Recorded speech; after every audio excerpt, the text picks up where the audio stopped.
Hello, my fellow developers. You are highly welcome to my channel.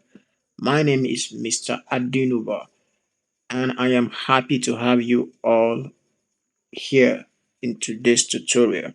So today we're going to be learning how to create professional video calling application using REACTJS and ZegoCloud.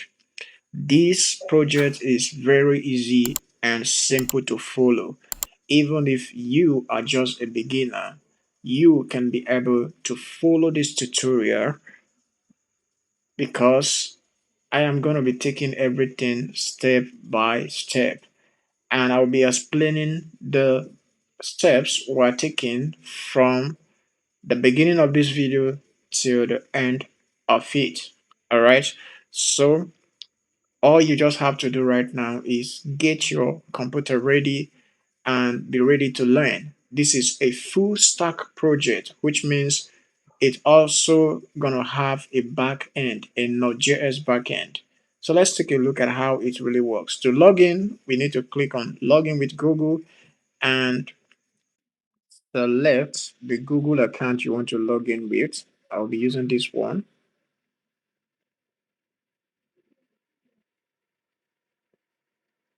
So yeah, so I'm now logged in into the application.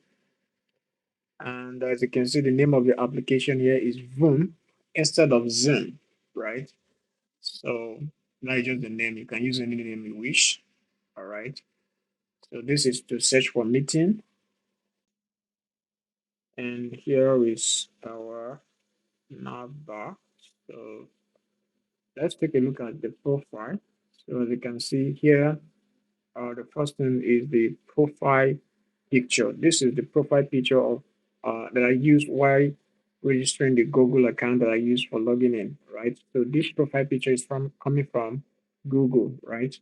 And also the name is my Google name, right? And also the email address is the Google email address that I use to log in. Also, we have a button here to toggle from light to dark theme. So let's go to light theme. So this is the light theme of this application. So this is both light and dark theme application. So we're going to be learning how to create light and dark theme and also persist it. As you can see, when I refresh, if it is on dark theme, it will be on dark theme. And if it is on light theme, it's also going to use light theme. So here we can log out. You see, when we click on log out button, I've logged out right now. I can also log in back by clicking here. Let me select the same account I used before.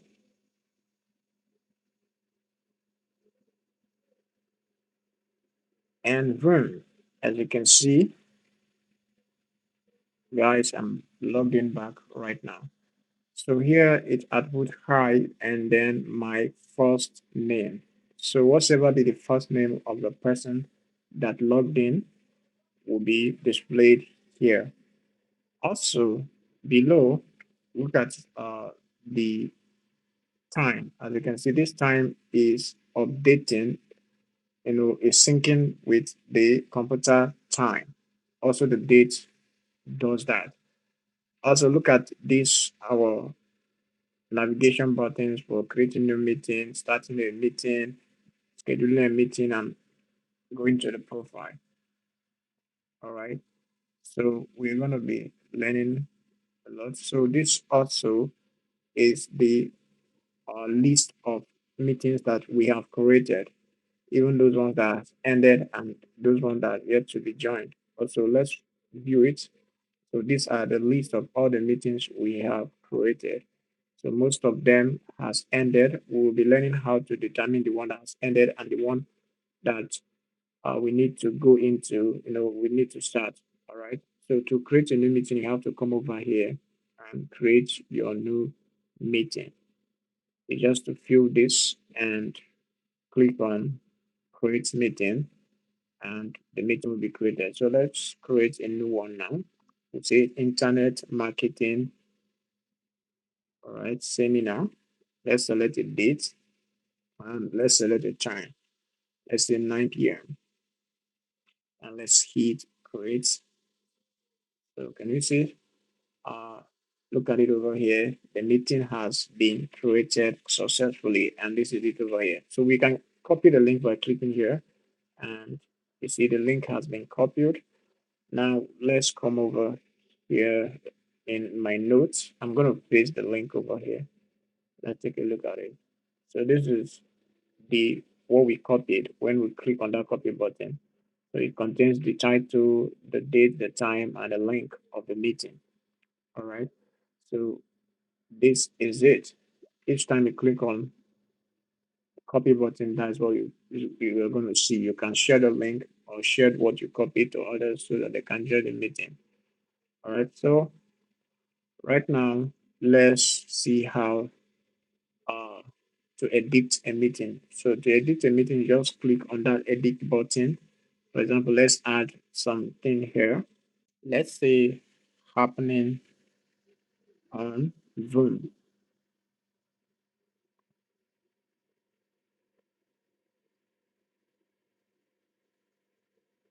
And let's change the time to something like 9:30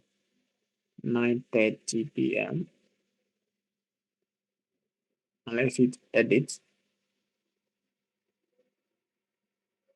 And as you can see, it has been edited. All right. So this is cool, guys. This is awesome. Now let's see how to join the meeting. Now, with the help of ZegoCloud, creating the meetings room, it becomes very easy. You see this window you're seeing right here is a ZegoCloud window. My camera is somehow bad, but with ZegoCloud, creating this kind of application becomes very simple and easy. All right, so we can copy this link and share with our friends and family or whoever we want to have a meeting with in order to join us in this meeting. So let me join the meeting first. Can you see this is the meeting room and this is ZegoCloud UI Kit. So I'm going to open a second browser, Chrome, because I'm on Firefox already. Let's use Chrome now. So I'm going to just paste the meeting link here and let's open it so that I'll be able to join with another account. So I'm not logged in yet. Let's log in here in Chrome with another account, all right, so that I can be able to join using that link. So let me choose this and log in. All right. As you can see, I'm logged in with this Google account and every detail was captured. So as you can see here, here I am on, let's go back to the previous browser. This is Firefox browser. Why the new browser I'm using now is Chrome browser. The reason for this is because I cannot log in into two different accounts in one browser. So, but I want to log into another account so that I'll be able to use that account to join this meeting. So let's go ahead again and copy this meeting link and let me paste it here. So it will to, it will to take the current users that is logged in details and use it for this meeting. Now look at it now. You see it picked the name of the current logged in user, which is Adinova Groups. Now let's go ahead and join. And this is it. You see, I have been able to join the meeting. And that is cool, guys. You see, we have two people in the meeting right now. So this is done with the help of ZegoCloud. And this is ZegoCloud UI kit. You can even change the layout of this. You can change it from auto to grid. And this is how it looks like. This is interesting, guys. We can also change it to sidebar. And this is how it looks like. To know the numbers of participants, let's click on this button. So these are the list of members in this room. All right. These are the list of all the members. If a new member joins, it will be there. Also, we can chat. So let me send hello And let's go to the other browser. Let's go to Chrome. As you can see, I sent it as Emmanuel Easy. As you can see here, Identify Group has received it. And let me respond here. I am hearing you and sent. So I send this as Identify Group. And when I go back to this place, as you can see, this is the message that I just sent over there. And also let me respond here. Let's respond. I can hear you too. And this is it. This is it here. See, this message was received here. So you can, members here can chat. You can also disable the microphone. And here in Firefox, let me share a screen. We can also share a screen here. So by clicking on this button here, then let's say select entire screen. Let's share the entire screen. And let's click on allow. This will share the screen. If I go to the other browser on Chrome, you will see that the screen will be shared over here. All right, let's just wait a little bit. It's coming up, and here is the screen that was shared. All right. Also, everything is just working smoothly fine. ZegoCloud is actually a game changer here because you can integrate ZegoCloud in less than 10 minutes to your project. So we can also leave the meeting. I can click on confirm to leave it. And I can also decide to rejoin back to the meeting. And it is it. Awesome. Awesome. Awesome, guys. Awesome. So also here, let's leave the meeting, return to home. We can let's just close it. Let's close everything up. And okay, close this up. So here you see we let's take a look at how responsive this application is because it is very, very responsive, guys. If you can see it yourself, it is very, very responsive. Guys, if you are still watching this to this level and you are not subscribed to my channel, please endeavor to do so. Go ahead and click on that subscribe button. All right. Support me by subscribing to the channel. Click on that subscribe button and let's work together, learn together. Now, before we go into the coding part of this project, let's talk about ZegoCloud. As the world leading real-time audio and video cloud service provider, ZegoCloud was founded in 2015. It enables enterprises and developers to quickly and easily integrate real-time audio and video communication capabilities by using a single SDK or a pre-built UI kit. This allows users to enjoy smooth and reliable high-quality audio and video experiences, even under weak network conditions. Isn't that amazing? ZegoClouds offer various products that allows you to achieve real-time engagement in your apps. One of its key features is the video call functionality. These features help developers rapidly build reliable and scalable video calling and interactive live video streaming into mobile, desktop, and web applications. It also supports a wide range of use cases, such as one-on-one and group video calls, online education, entertainment, live video streaming, and more. You can create enhanced user engagement with customized video calling experiences, including recording, call quality monitoring, direct and group call co-hosting, live video streaming, screen sharing, push notification, and super resolution. You can create a video call application in under 10 minutes by using ZegoCloud UI kit. This is the pre-built UI kit. And in this tutorial, I'll be teaching you how to do that. All right, so we are going to be making use of the ZegoCloud UI kit in today's project. Before I forget, I would also like to let you know that ZegoCloud's video call feature support up to 4K quality live video with ultra low latency of 300 milliseconds and can accommodate up to 50 participants in a video call. If you register using the link in this video description, you will receive 10,000 free minutes of ZegoCloud. It is free.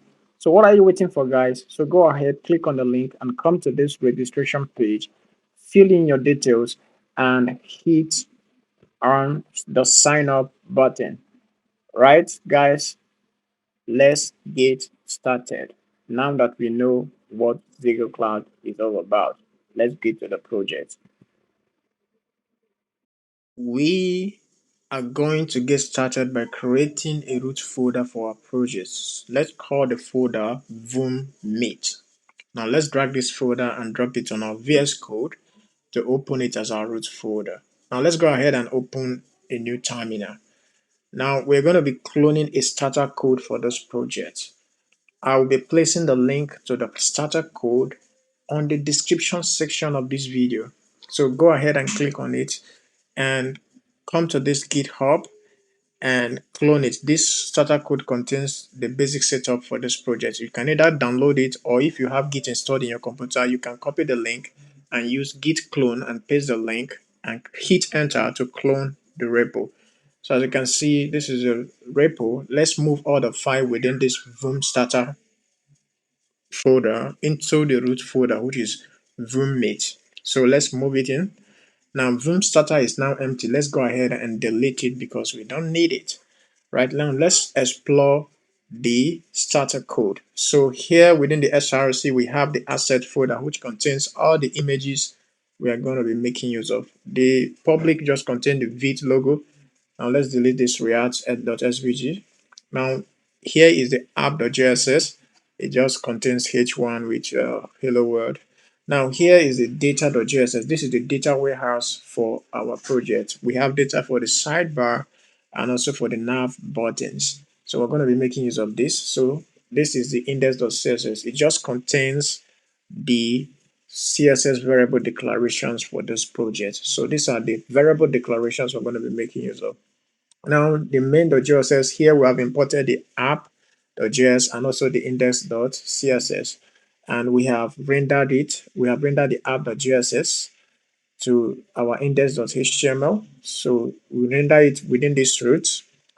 So look at it, we render it to the root. Next, let's go ahead and install the dependencies that this project is going to be making use of. If you take a look at the package.json file, so if you go to the dependency section, look at all the dependencies we're going to be making use of.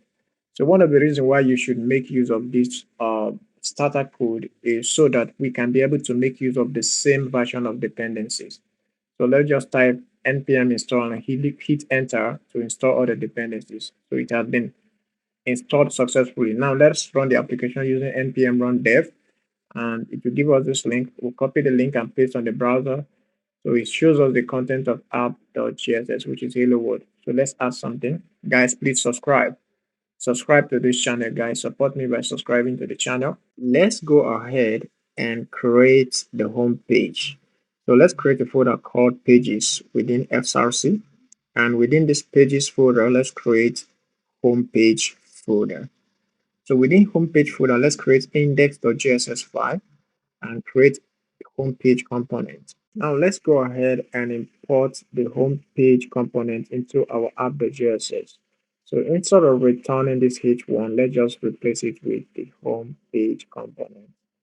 All right, so let's see the okay, so this is the output. So let's just say this is home page.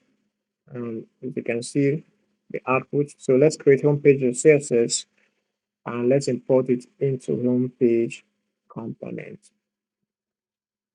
So let's go ahead and write some styles. So as you can see, when we write any style within homepage, the CSS, it affects the content within homepage component. Now let's go ahead and create components folder. So within here, I'm going to create what is called dashboard wrapper. So every page on our dashboard is going to be wrapped within this dashboard wrapper. So let's also create the dashboard wrapper.css, and let's go ahead and create the component. And let's import dashboard wrapper.css. So I'm going to import this dashboard wrapper into our homepage.js. And let's use it and wrap instead of using this div. All right. So as you can see, nothing is showing. So here we need to pass in the children. So anything that is being placed in between opening and closing dashboard wrapper will be passed as the children. And as you can see, it is working perfectly fine right now. All right. So what we're going to do now is let's focus on this dashboard wrapper. So on the dashboard wrapper, we're going to have a sidebar. All right. So we create a sidebar folder and also create the index.js where we create a component and also import sidebar.css. Now let's go ahead into the dashboard wrapper and import our sidebar component. So let's add the sidebar over here, and also let's add a main here and place the children within the main. All right, now let's focus on this sidebar. Let's create the sidebar before we start creating other parts. So let's just focus on this. So for the sidebar, let's give it let's just wrap it with this empty uh, this. Okay, so let's just create everything. So I'm going to create flex and let's say sidebar wrapper. So here we're going to create top and let's go ahead. Let's add the logo. So we're going to be using React icons as logo. So let's go ahead and search for React icons. And let's click on this first one. So we can search for the icon we want over here. We have already installed the package. When I use npm install, it installed all the package within here. So React icons package has already been installed. So we're going to be using this icon. So let's click on this area. It will copy it and we'll paste it here. And let's go ahead and add it over here. All right. So let's go ahead and write the name zoom within here. And let's go ahead and add the middle. So here in the middle, we're going to be importing this sidebar. Let's go ahead and import it into our sidebar. So the sidebar data within our data.js, we're importing it here, and we're going to loop through it using map. So we'll say sidebar.map, we'll say list and index. All right. We're going to be using link. This link we need to import it from React Router DOM. React Router DOM package, the dependency has already been installed also. So let's import link from React Router DOM. Let's React Router DOM. So here we need to give it the two props. So it will be list.route and let's give it a class name. So let's center and tab. Also, let's give it a key of index so that it will have unique key and React will be able to differentiate each of them. All right. So let's put the name. And this is cool, guys. This is awesome. Let's take a look at it. I think there is some kind of error here. All right. So the error is that we something need to be imported here, which is the browser router. We cannot use a link outside the browser router, right? So we need to wrap our component within browser router. So we need to, let's configure the routing here. So first of all, we're going to start with the browser router, the routes, and within the route, we're going to be specifying each of the routes. So the first route is the home page, which will be the containing the home page, right? The home page content component. So anytime we're in the home page, which is forward slash, it will be rendering the home page. But if you go to any other route that is not home page, it's going to render 404. So let's use this wildcard selector. So any other route that is not home page and does not exist will always redirect back to home page. All right, so this is it. That's cool, guys. And let's go ahead right now and write some CSS styles that will make our page look good. First of all, let's grab a Google font called Poppin. So you just go to fonts.google.com and you search for Poppins. This is here, and let's click on Get Font and Get Embed Code. Now let's configure it. Let's change the styles. Let's click on Change Styles. First of all, let's switch off. Let's toggle off this and let's select light 300. Regular 400 is already selected. Let's say medium 500 or so. And both 700 is the last one we're going to select. So make sure this, you change it to at import and click on Git, copy it and we paste it and remove the style tag. Now let's go ahead and write our general styles within this index.css. So anything we write within index.css will be available, right? So everywhere it will be available, it will be accessible in every component in our application. So we're going to be writing the reusable styles within this index.css, all right, so that we can access them anywhere, anytime, all right, and it will make our work easier. So the font family here is the Poppins, and if Poppin is not available, we use sans serif. All right, so we're just making sure that everything is in place. Okay, so so let's say the color you should be using is color text, and the background should be BG primary. Now you see all the variables are declared here. We have variable for light mode and dark mode. All right, so when we get to that, we are going to learn how to switch those variables when we are in the light mode, in dark mode. So when we switch to dark mode, we need to learn how to switch those variables so that it will work perfectly fine. So let's start on the paragraph, give it a 15 pixel font size, and also the color of every anchor tag should be color text, and the text decoration it should be known. Every anchor tag always have underlined by default, so we're disabling that underline. So every H1 up to H6 should have a font weight of 500, and that is cool, guys. So this is for our image. Every image will display its block. So make sure that the object fit is covered. So this site we wrote for image is just to make sure that the image we're going to be adding is not going to be shrinking, right? It's making sure that everything fits in perfectly fine. So metered, we give it color metered. Primary also we give it primary. So anywhere we use class primary, the color of the text within it will be the primary color. So the gradient text also. So any text we want to make, we want to give a gradient color. We're going to be using this gtext class to give it a gradient color, and that is awesome. All right, so now let's go ahead and create the overlay.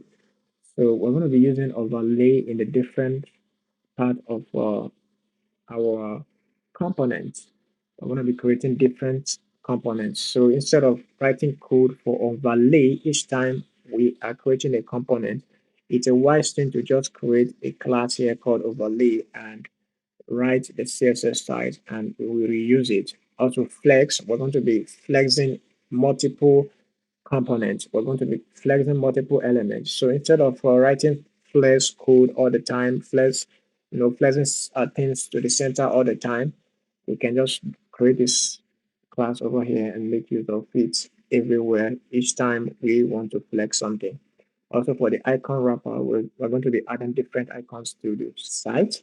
So instead of tiling the icons each time we want to add an icon, it's a wise thing to just create this class over here and make use of it anytime we want to add an icon. And that is a way of saving time and writing code that is more efficient and easier to understand. All right. So we make sure that our profile, the minimum weight, the maximum weight is also 2.8 RAM. All right. This is to make sure that nothing will shrink. It will never shrink from the width and height we specify. Most of the times, if you use just width and height and the element is placed within a flexed container, it will cause it to shrink if there is not enough space. So this max and minimum width we're using on the profile is to make sure that it will not shrink even if we're placing the profile on the flex container. All right. Hope you guys you understand this. You understand what I'm trying to say, right? So our button with a font size of 15 pixel and okay button primary. So anytime we have btn and we have primary class within it, we need to change the background to gradient 1 and the color to color white. All right. That is cool, guys. That is cool. So the border should be known and also the background size. We want when we hover over it, there should be some kind of interactions. So that's why we're using this background size. And when on hover, we change the background position. And that is all for this general styling. This is what we have. It looks like nothing is happening yet, but I tell you, a lot has happened. And it will be easier to style this sidebar. Let's go ahead and style the sidebar. So first of all, we'll position it to fixed because we don't want it to scroll. So also, let's make sure that the width is 300 pixel and also the height is 100% and overflow should be hidden. All right. So transition it to transition, adding 20 pixel, Z index 200, flex direction colon. All right. We already flex it and we're just making sure the flex direction is just colon. Now let's go ahead and style the next one, which is the sidebar wrapper. All right. Let's just copy it and paste it over here and start styling it. All right. So we just give it a flex of 1 so that it will occupy all the space. And make the flex direction also to be colon. And let's change the background to BG gradient 1. And let's go ahead and justify the content to space between and align the items to stretch so that it will occupy all the space. And this is cool, guys. This is awesome, awesome. And it's becoming easy for us right now. I think we should okay, let's give this a thought.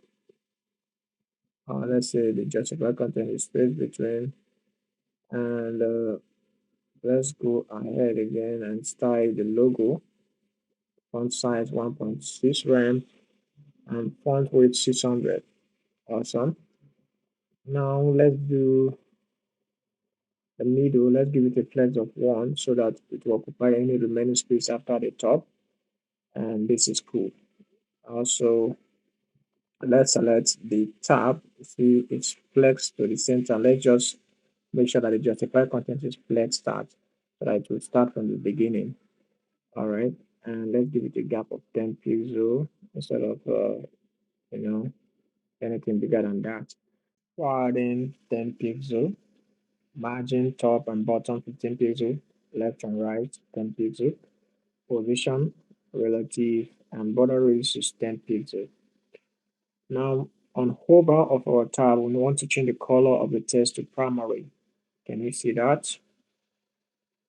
And next, when we have active class on our tab, we want to change the color to color white and also change the background to gradient 1.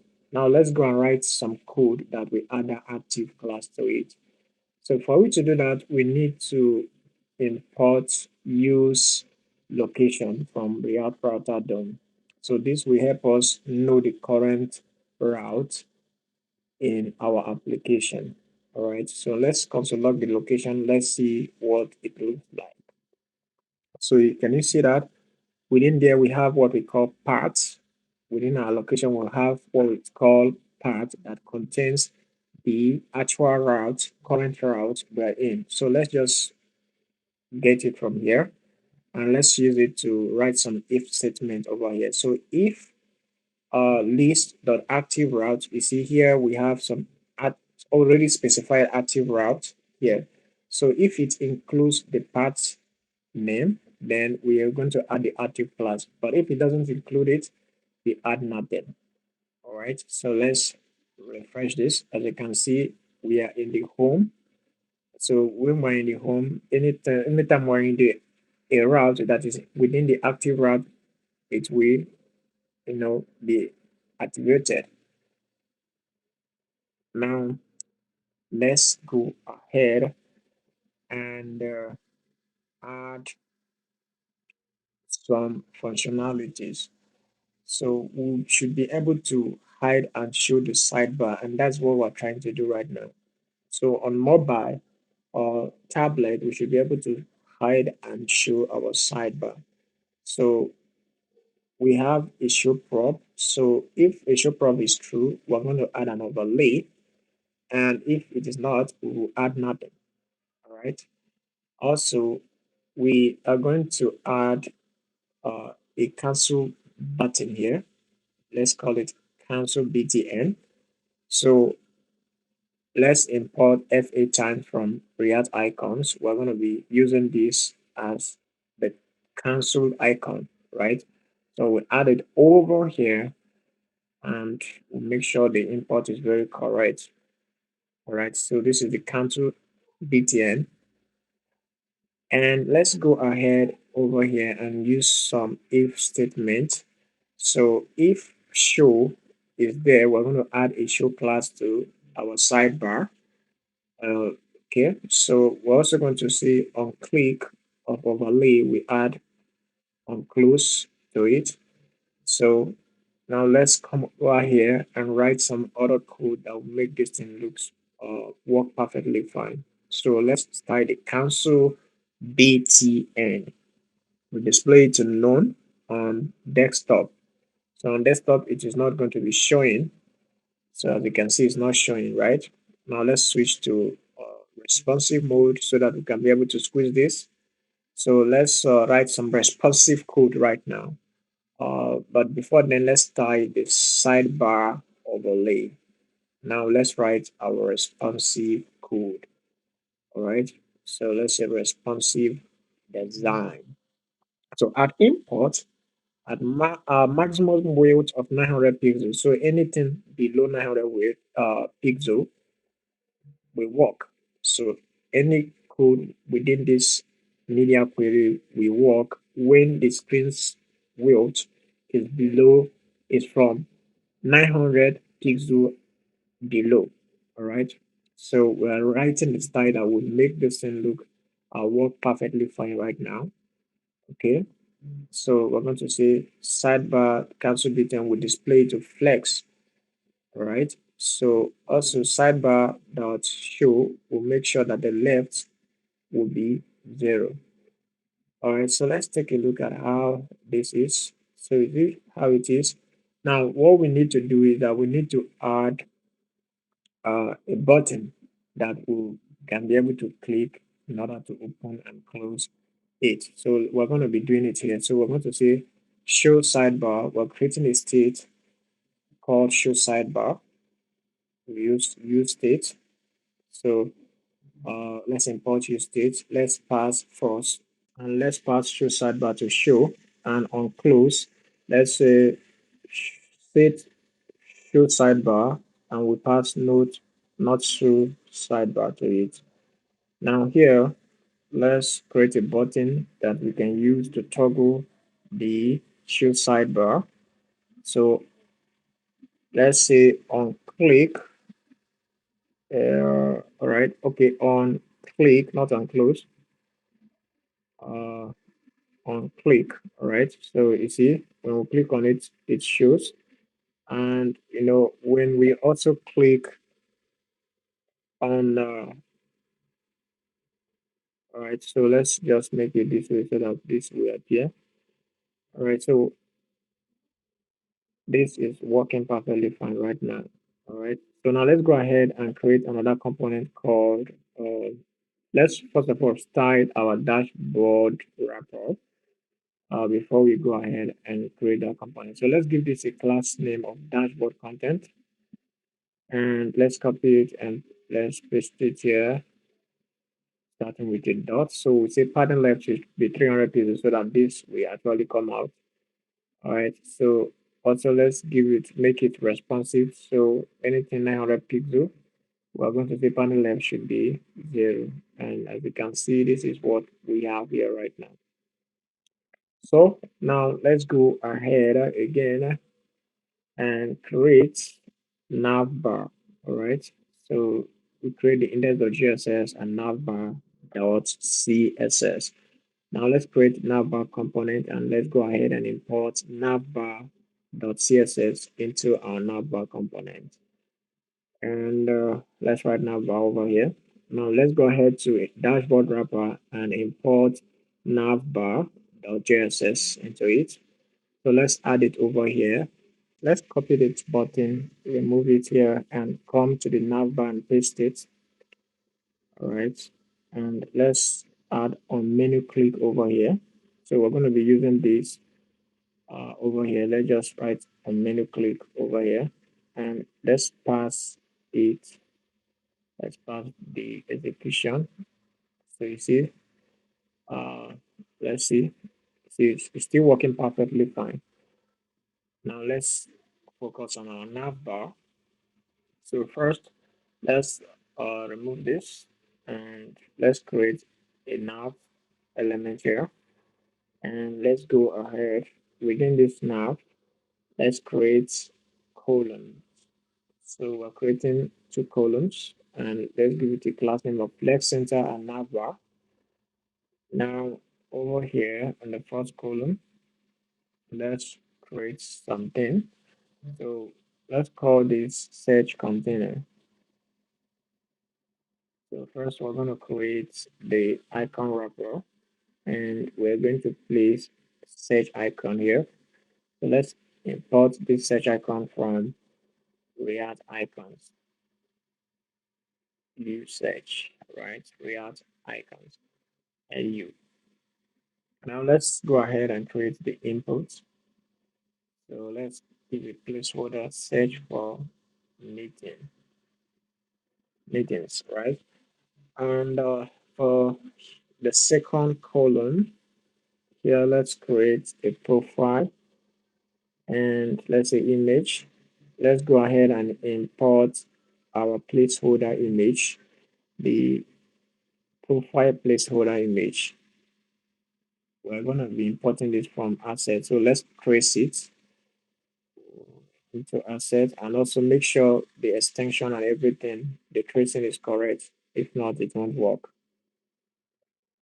Now let's create flex center. Let's call it icon wrapper. So here we're going to say menu btn. So actually this is where we're going to place our menu icon. Let's import the menu icon from React icons. And let's copy this and place it over here. And let's go ahead and delete this. All right, so this is awesome, guys. So this is how it currently looks like. This is how it looks like. And this is awesome, guys. So now let's go ahead and style it. So let's select our navbar and let's start by position, giving it a justified content of space between. and let's padding it to 20 pixel, and border bottom left radius 40 pixel. All right, so most of the thing that will take our time, the thing that will take our time in this project is creating the well, let's call it component, the functionality component, but integrating ZegoCloud into this project does not, it will not even be more than, let's say, 10 minutes. It's very fast to integrate into any project, and you have your video conferencing application that you can use anytime you wish. So what takes time in this project is just to, create all these different components for the application, the login, authentication, and all of that. So now let's make it responsive.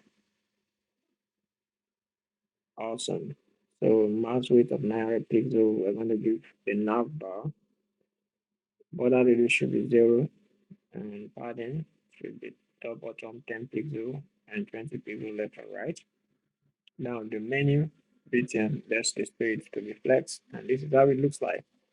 Awesome, guys. Awesome, awesome, awesome. This is looking good, guys. And let's go ahead and create, let's call this user profile bar. So I'm going to say nav profile bar. So here we are creating a bar that will be sliding out from the right side, that will containing the user information and also the team toggle buttons and logout button, right? So here we place the placeholder image, profile placeholder image. All right. Over here, let's go ahead and create a details container. So let's just place any name for now, and also email address p.meter.email. Let's place any email address. Let's just say Mr. Adenaba at gmail.com. Now let's go ahead. After this, let's create the buttons wrapper. But first, we're going to flex it to the center, and let's say buttons wrapper. Within it, we're going to create two buttons here. Number one is the sign in button, and secondly is the sign up button. So let's import link from React Router DOM, and let's say two. All right.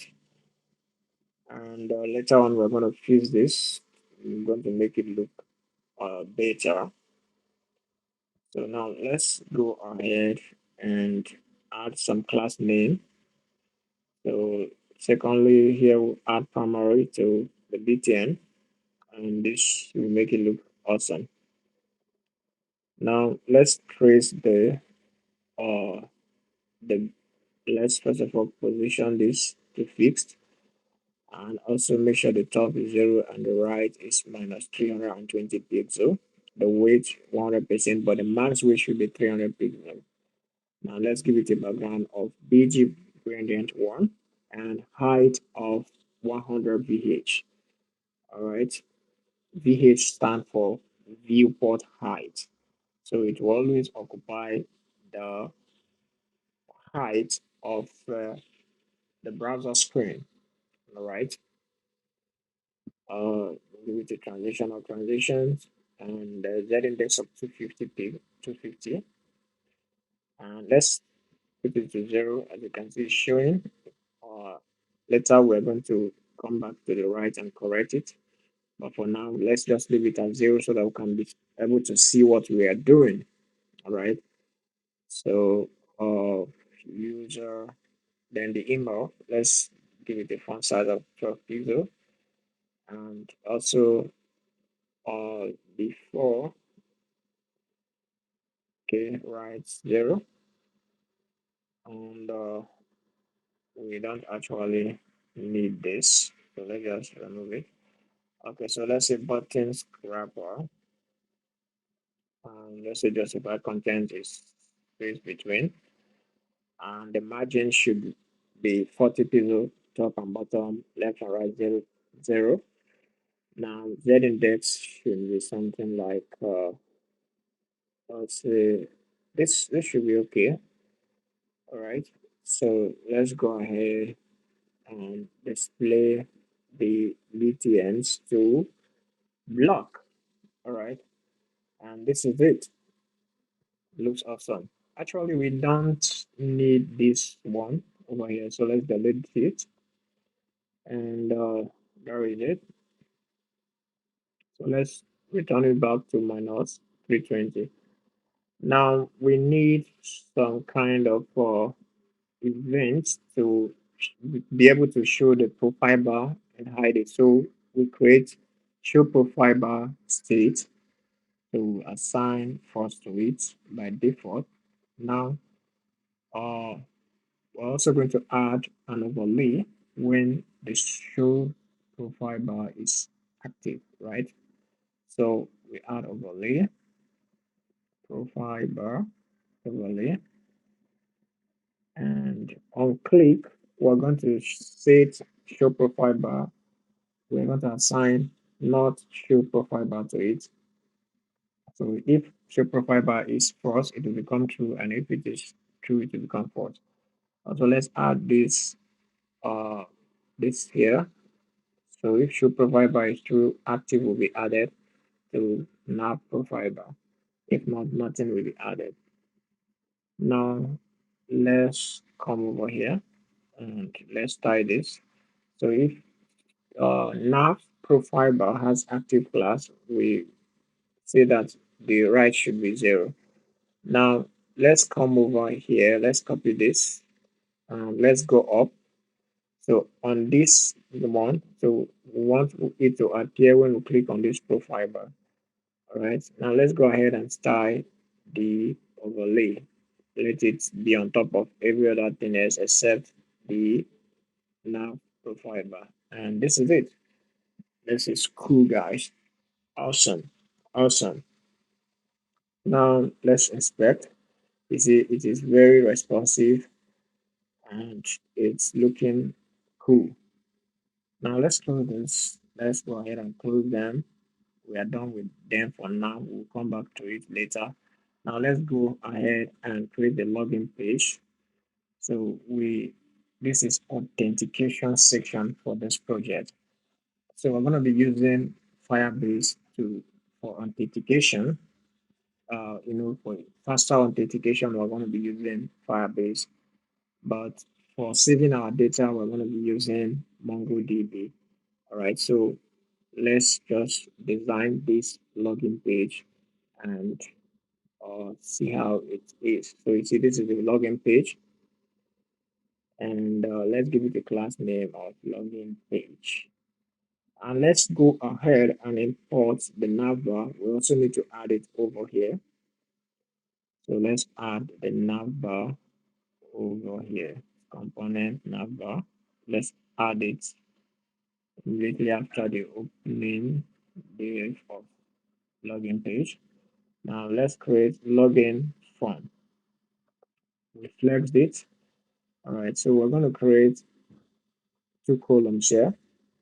So let's work on the second column before we now come back to the first column. So we create the top, the middle, and the bottom within the second column.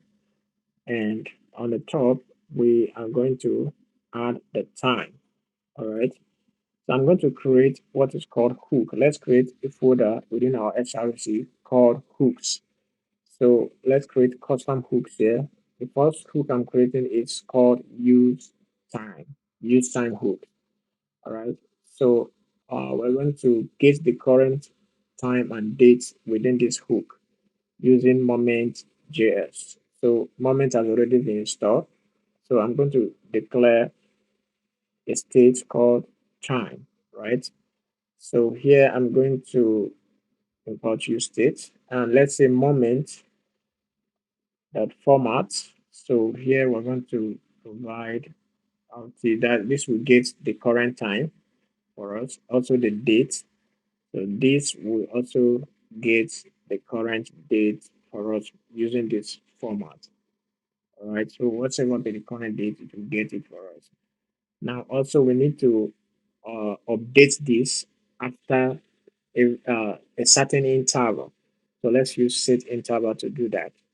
So after every 1 second, so this is 1000 millisecond equals 1 second, right? I don't know if that's correct, but that it should be so, right? So every 1000 milliseconds, we are updating the value of our set time and our date, all right? So, and we return this time and the date, so we can get them here by, let's write it here, time and date equal to use time hook. So we can put the time here. Can you see the time? And you see it's syncing with my system time. Also the date. All right. So this is the date. And let's go ahead. Over here in the middle, we are going to just write collaborate with teams. And let's create users container. Let's call it users container. So I'm going to import users image and place them within profile, this profile here. So these are the images within our asset folder. Let's import about 5 of the users from our profile, from our asset folder, right? So user 1, okay. So let's duplicate. Now let's import the rest. I'll just duplicate and edit them. User 2, user 3, user 4, user 5, user 5. All right. So let's just come here and edit user 2, 3, 4. Let's add 1, then 5. All right. Let's take it. So let's look at how it looks like. Now let's go ahead on the below here. Let's add some, let's say, via Zoom meeting. All right. So now on the bottom, let's add a login button. So let's say login with Google. So we're going to import Google icon from React icon, right? So let's add the Google icon over here, and let's say login with Google. All right. So let's say on click, we're going to execute this login with Google function. Let's create the function because it's not created yet. All right. So it will be asynchronous. Now it's created. Now let's go back to our column, first column. So in this first column, we're going to create a nav button that we're going to be placing within there. So nav buttons. Let's create the index.js file and also nav buttons.css. Now let's create the component and import our nav buttons.css into the component. Now let's import the nav button over here in our login page and let's add it right in the first column within our login form. Now let's say nav buttons, and here we're going to import nav buttons. Let's say we're going to be importing it from our data.js uh, file, right? So nav buttons route, we imported it. Look at them here. So we're going to be looping through the nav buttons route within our nav buttons component, right? Using map, we loop through it, and we're going to be using link to put each of them. All right. So we import link from the router DOM, then the tool will be route, and the class name will be card. All right, so the target will also be route.target, which is already declared in our nav buttons route within the data.js file. So you can go to data.js file and take a look at it and see how it's been arranged, how it's been, you know, put together, and see it for yourself, right? So now let's go and write some CSS code for this, and let's see the transformation. So CSS is very good. It gives your web page life. right? You know, whenever you build a house and you refuse to paint that house, let's just say you build a house with a block, you didn't block plaster the house, you didn't paint the house, the house is going to look ugly until you paint it, you plaster it and paint it. So in web development, we simply use CSS to plaster and paint our web application so that it will look beautiful, it will look so cool and awesome. All right. So our card on hover, let's change the color to primary and also transform it to scale 1.1. And also our card, the icon within, let's give it a width of 6 rem and also a height of 6 rem and a background of primary, font size of 3 rem and color white.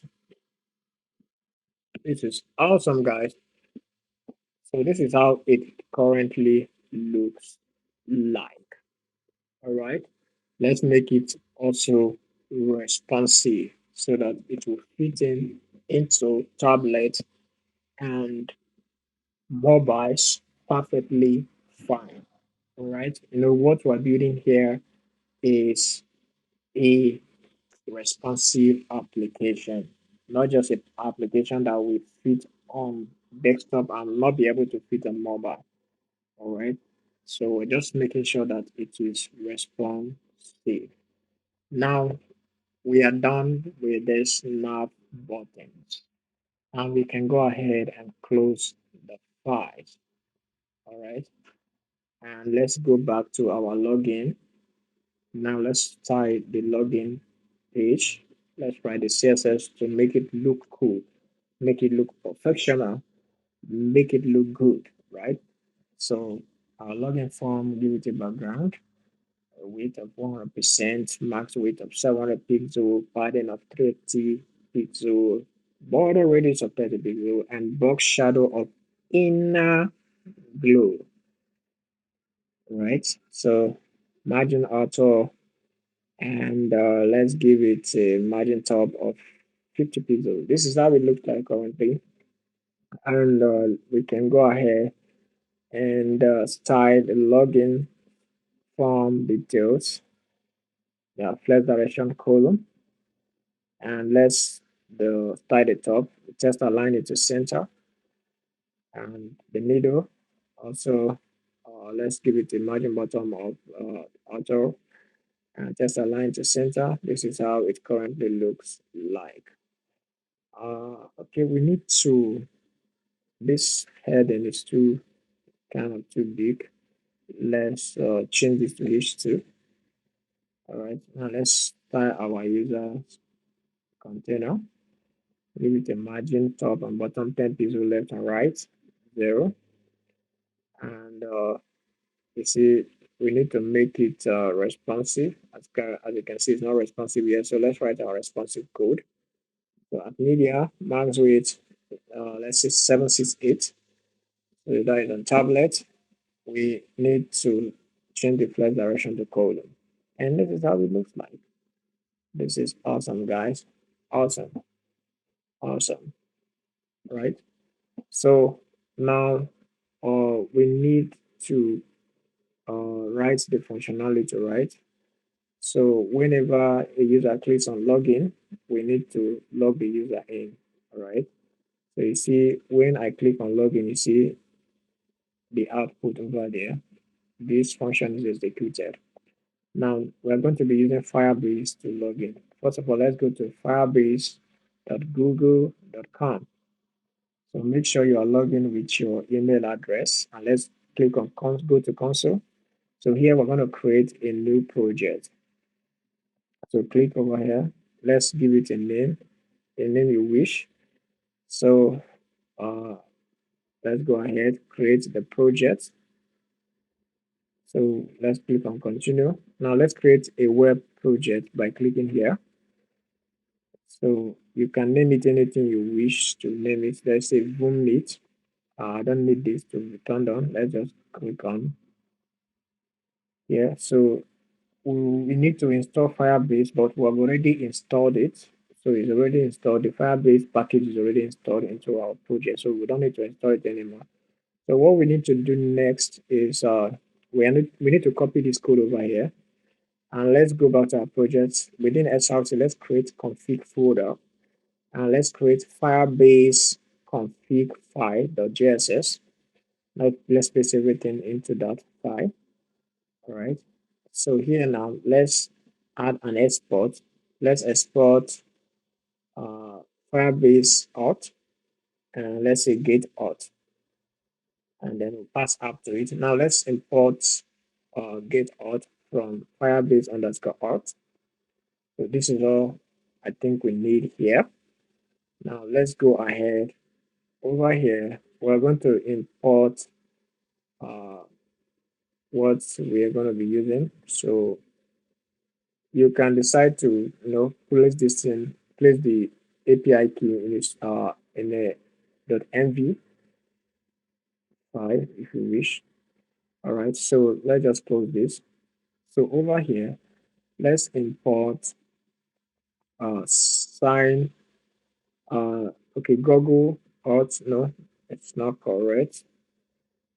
Let's remove okay, so let's just say import Google auth provider from Firebase underscore auth. Now let's import also sign in with pop-up. All right. So here now we're going to say provider equal to new Google Earth provider, and let's say data equal to await or sign in with pop-up. And we are going to pass in two things: the Firebase auth that we exported in our Firebase config.js. All right, see, this is where we export it. So we're going to pass it to sign in with pop-up, and also pass the provider to it, right? Now let's console log the data. So let's go ahead and try to sign in with Google and see what the data contains. So it's not working. We are missing something. Let's go back to Firebase. We need to add authentication. So click on authentication and click on get started. So let's add Google. Let's enable Google authentication. So let's click on enable, and let's select our email. This is my email address. All right. So you see, I've enabled Google for authentication, and now I can use it to authenticate. So let's take a look at the data it returns. So we have the data over here, the access token, the display name, the email address, the photo URL. We have all of them within here. So let's destructure it here. So let's say user, and let's get hold of the user ID, the display name, the email, and the access token, also the photo URL. All right. So we get we get a hold on all of them. And over here, we are going to do this. Let's add a Redux folder. So let's search for Redux. Let's go to the tutorial section. So we're going to be saving the user data in Redux. So we need to install it, but we have already installed it in our project. Look at it over here. Also, the Redux toolkit is already installed. All right. So all we need to do now is let's follow the instruction. First of all, we need to create a file called store.js within our Redux folder. Now let's copy this code and paste within. All right. And next, we need to wrap all our application within a provider. All right. So we copy and paste here, and we place our app within the provider. Also, we need to pass the store to it. So we say store, then we have already created a store file. Let's import the store from it and let's pass it to here. Now let's go ahead and close. Now the next thing is we need to create a slice, right? So let's create a slice for our authentication. So let's say auth/slides.js. Now let's just copy this and paste here. In fact, let's copy all of this. Let's just copy everything and paste and edit it. So I'm going to remove all of this. Let's remove everything within the reducers. And here, let's just create the initial state over here. And let's pass it later on. So let's say user info no.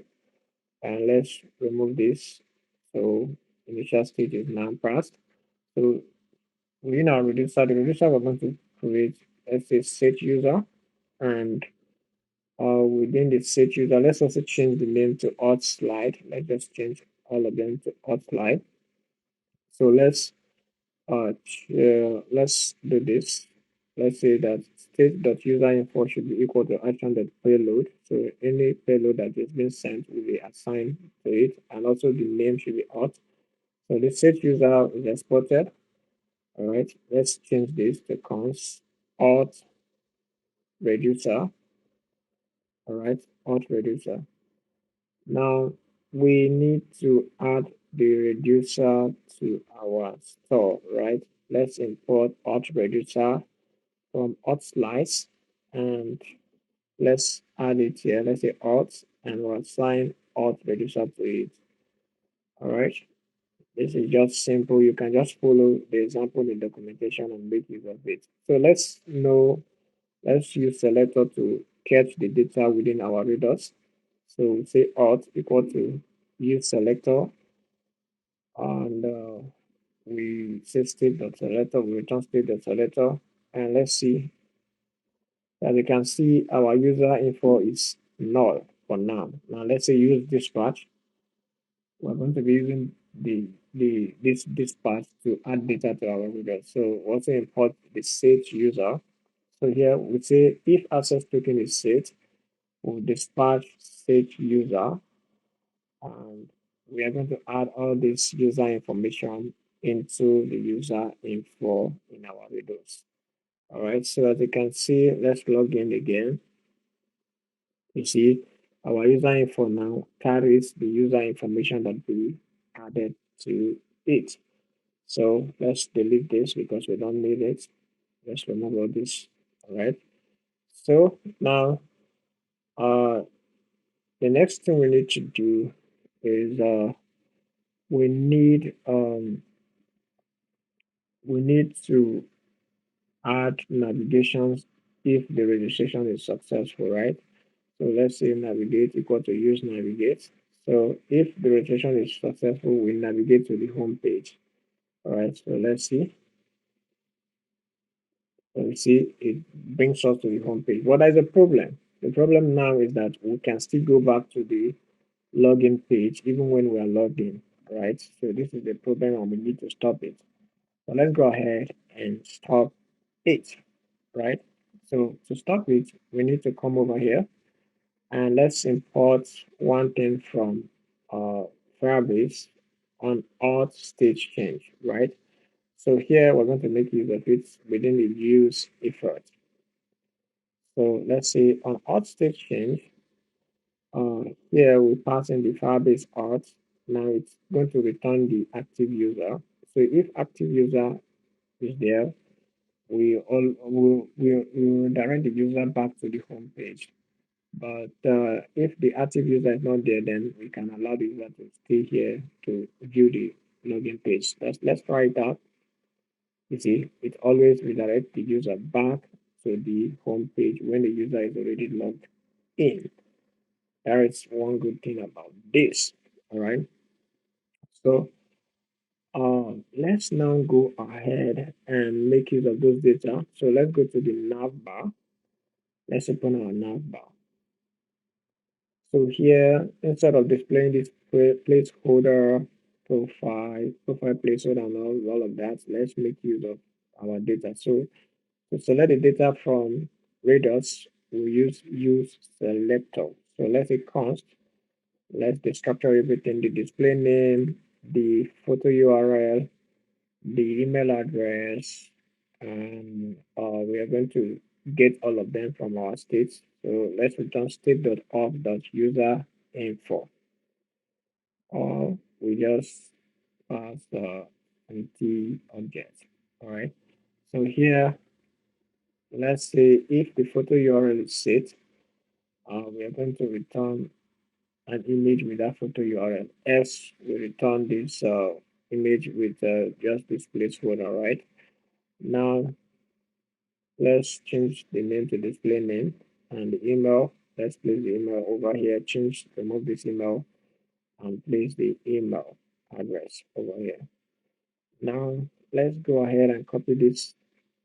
And instead of placing that over there, okay, no, there's an error here. Okay, yes, let's remove this and place this. All right, and let's refresh. Okay, I think everything is this is looking cool. This is looking good. All right. Okay, let's console log display name and see for ourselves. All right. Uh, what makes it undefined? Well, let's go ahead. Let's uh, let's console log this. Okay. Let's console log alt. Okay, alt is empty. Okay. It means the data within that is losing. All right. So we are going to create a hook called use alt. So this will make sure that the data is refreshed each time the route change. All right. Each time there's a refresh or the route change, it makes sure that it will fetch the current data and pass it to our readers, right? So that is what this hook is going to be doing for us. And also, it will also make sure that it will direct the user back to the login page if the user is not logged in, or it will redirect the user back to the home screen if the user is already logged in. So we pass in the dispatch and the navigate as a dependency. All right, so let's go ahead and import an auth state change from Firebase auth. Also, let's import Firebase auth from our config file. So let's create this unsubscribe function.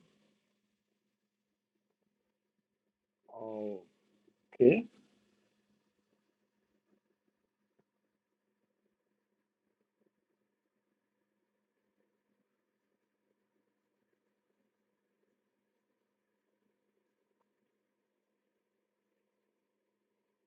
so we get all this data from active user.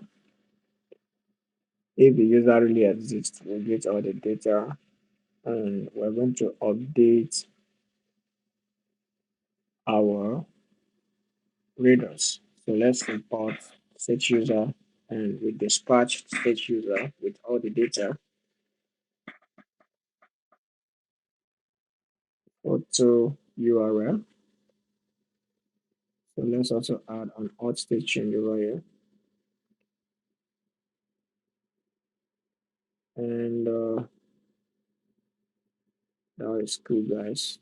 Okay, so let's just execute it here and subscribe.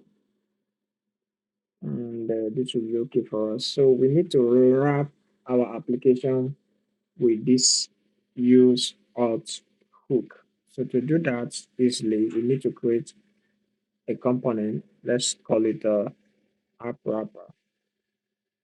So within this app wrapper, let's just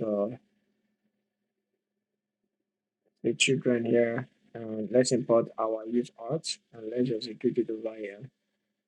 And let's place children here. So let's go to our app.js and let's import app wrapper. So inside our app browser router, we are going to wrap every other thing with app router. All right. So this app wrapper, we wrap our application and make sure that the authentication data is always up to date. So let's get rid of this since we don't need it. We don't need them. So now, if email does not exist, then we can now place all of this here. All right, but if email exists, we are going to display a logout button. So we don't have it yet. Let's go and create a logout button within our components folder. So we create the index.js file, and we are going to import it into our navbar. All right, and let's go ahead and write some code for our logout button. So first, let's change this to button and give it a class of btn, and also let's write logout. So let's create a logout function, a synchronous function, and let's write it over here. Now let's import sign out from Firebase auth, and also let's import Firebase auth from our configuration, Firebase configuration, and also use navigation and use dispatch, and also set user. Now let's say const navigate equal to use navigate, and also dispatch equal to use dispatch. Now let's make use of them over here. So let's say await sign out, then we pass the Firebase out, and also we navigate to login, and we dispatch set user, we pass null to it, and look at it here, see it, and then let's log in again. Let's log in with this account. You see any login here, the data will be placed over there, right? Any user that logs in, the user data will be captured by database, by Firebase, all right? Okay, so this is it. And this is awesome, guys. Awesome, awesome. Let's go ahead. And the next thing we need to do now is we need to add the user's data to a database. So let's create Vim backend project. So this is the backend in NODEJS backend project. All right, so let's just drag it and drop it here. So this will be the server for our application. So let's go ahead and initialize our NODEJS in a new terminal. So let's say npm init-y to say yes to every question. And we're going to go ahead, change this to server.js, and then let's create server.js file. So this is the entry point file. So anything you place here, you must, any file name you place in our main, in the main, must also be created, right? So let's install express calls and body parser. Let's go ahead and install them. All right, it has installed successfully, and look at them over here. We'll still install more dependencies, but for now, let's make use of those. So we are going to import express and also calls. And calls will help our application to accept requests from different domain, cross domain. All right, so now let's go ahead again and say port 9000, and let's say app.use course. All right, so course is just a middleware here. So middleware initialization. So we are creating a server that will help us manage our data. We need to each time a user logs in, we need to save the user's data on the database. If the user is already logged in before, it means we don't need to save the person's data. We just update the data that is already there. All right. But if the person has never logged in before, we are going to like create the user in our database. So this is where the application is running. Okay, so let's create example or route. So let's say request response. So let's just respond with response the JSON. Let's say the message. Let's say welcome to Boom Backend or API. And let's say the status is success. Now to run this application, we need NodeMon. So let's go ahead and install NodeMon. It will help us run this application easily. Successfully installed. So to run the application, we are going to just type in NodeMon and click enter. And you see the application is already running on this route. So let's just copy it and paste on the browser. You see it's running perfectly fine. And that is cool, guys. So now let's go ahead and create the login route. So this is the login route. Let's console log something here. Let's say request successful. Now let's go to our React application. We're going to make requests to the login route, our backend login route using Ansios. So this Ansios, we've already installed the package. So we'll say ansios.post. Let's import it over here. And you see we have already installed the package already. So we just say ansios.post. So we're using it to make requests to our backend. But first of all, let's create a file called .env. So here we are going to place our environment variables. So let's say React app API base URL. So we're going to copy this URL and paste there. That will be the API URL, the base URL. All right. So we've already configured .env in vit.config.js. So you can take a look at vit.config.js to see the configuration. All right. So you see when we let's take a look at that. See it. See the content. All right. So you see the configuration, we imported .env, say .env.config, and we defined process.env also. So this is the configuration. So make sure you have that same thing in your vit.env .config.js. All right, so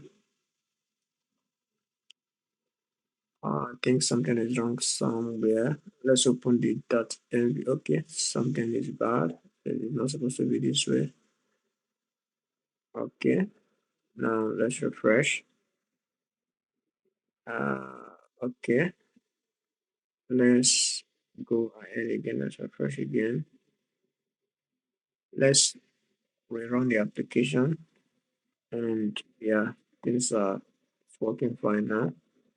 So let's just go ahead and remove this. So now, first of all, in angels.post, the first value we provide is the API route, as the URL.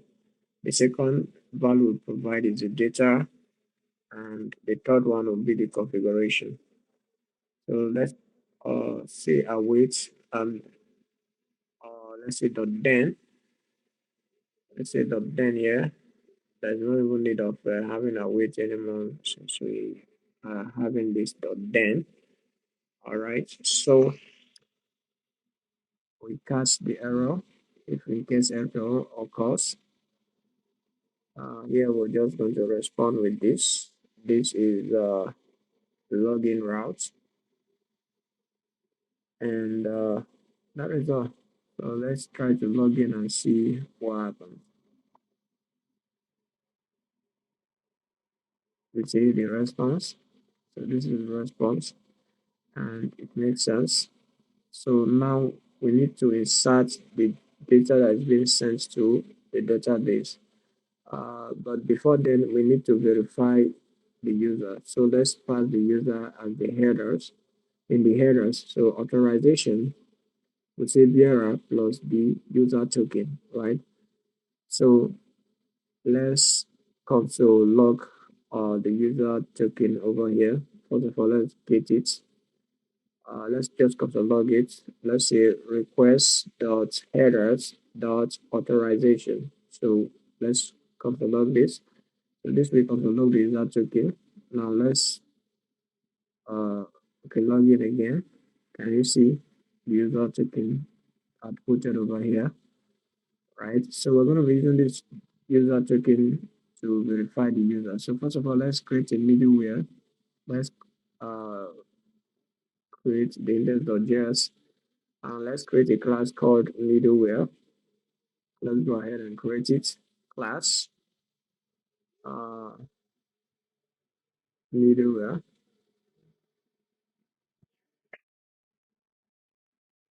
And so what's the first method we're going to create? Let's first of all, let's export it. Let's say new middleware. All right. So the first method I'm going to create here is decode asynchronous decode token. So we pass the request, the rest, and the next. So we use try catch. In case any error occurs, we are going to catch the error, so that things will not spoil. So we catch the error, we just return some error message, and we'll make sure that the status is error, and there is that. So next, let's go ahead and say status is error, and over here, we need to uh, verify first of all if the authorization is set in the header. If it is, then we get the token. We split it. We want to remove bearer from the token that has been set. So that's why we split it with where the white space is in. So let's create a config folder. And here in the config, first of all, let's go to Firebase, click on project setting, and let's say service account. Let's click on that. Make sure this is on NODEJS. Copy this code. Now in the config folder, create firebase.js and paste the code over there. Now let's go ahead. Let's change this to const. And now let's go back and let's go ahead, click on the button, download this. So we have downloaded this key and let's drag it and drop it on inside our config and let's rename it. Let's go ahead and rename it to a more simpler name. So let's say service account and let's say change this route to the service account. This is it. And let's export admin. All right. This is cool, guys. Now let's come back to our middleware. Let's import the admin over here. So we're going to be using this admin to verify if the user actually logged in. So if the user actually logged in, if that token that is sent by the user is valid, then we're going to be saving the user information in our database. So let's say await admin.auth function that verify ID token, then we pass the token into it. So let's console log the decode value, right? So let's see what happens when we send the token. Okay, let's go to the front end. We don't need to be sending the user's information from the front end. Immediately we log in, see Firebase should be able to get those data for us. But then something is somehow wrong somewhere. Okay, so we did not add the middleware to any of the routes, so it won't work. So let's add it to this place, the code token. Now, something is wrong. We need to install something. We need to install, let's just add Nest here first. Now we need to install Firebase auth. So let's say npm install Firebase auth, and things are working perfectly fine. Now let's go ahead and log in again, and this is it. Now let's go back. So if you scroll up, you see the user's information. Firebase has given us the user information. Immediately we use the token to verify. All right. So if the code value is set, we say that the request.user should be equal to the code value. And also we return the next X, we need to return some error message. All right. So let's say res.json, we return a message. Let's say unauthorized to, just say something that the user should be able to understand. Status is fail. And that is all. X, we're going to throw an error. If the header's authorization is not set, let's throw this error. Right. That is cool. All right. So we are done with this. Now let's go back. So we don't just want this to affect to only work on. Okay. So let's just catalog. Yeah. Let's catalog this regular user. Let's see what happens. You see it, the user's information over here. All right. So we don't just want this thing to work on the login route. We want it to affect all the routes. So we must verify the user's token before any user have access to any route, right? So that is why we use app.use and place it over there. Now, uh, let's go ahead and let's say npm restore mongoose so that we'll be able to insert the data into database, right? So we say cost mongoose equal to mongoose, require mongoose. Now let's make a connection to mongoose, all right? So we say mongoose.connect. So first of all, we need to provide the connection URL. Now let's go to mongodb.com. Let's go ahead and sign in. Just sign in with Google. I'll sign in with just Google. And let's go ahead and create a new project. Let's say boom. And let's just go, let's press continue. Now let's create a closed tab. Let's click on create. And let's choose free. We just want to make use of the free version of this. So let's say boom close tab. And let's proceed. Now let's create a new user. So let's just click on create user, and that is it. Now we're going to connect with it using drivers, right? So let's copy this link, and that will be the connection link, right? So we are going to place it there, but it's not wise to place it here. Let's instead place it in a .mv file, right? So let's say MongoDB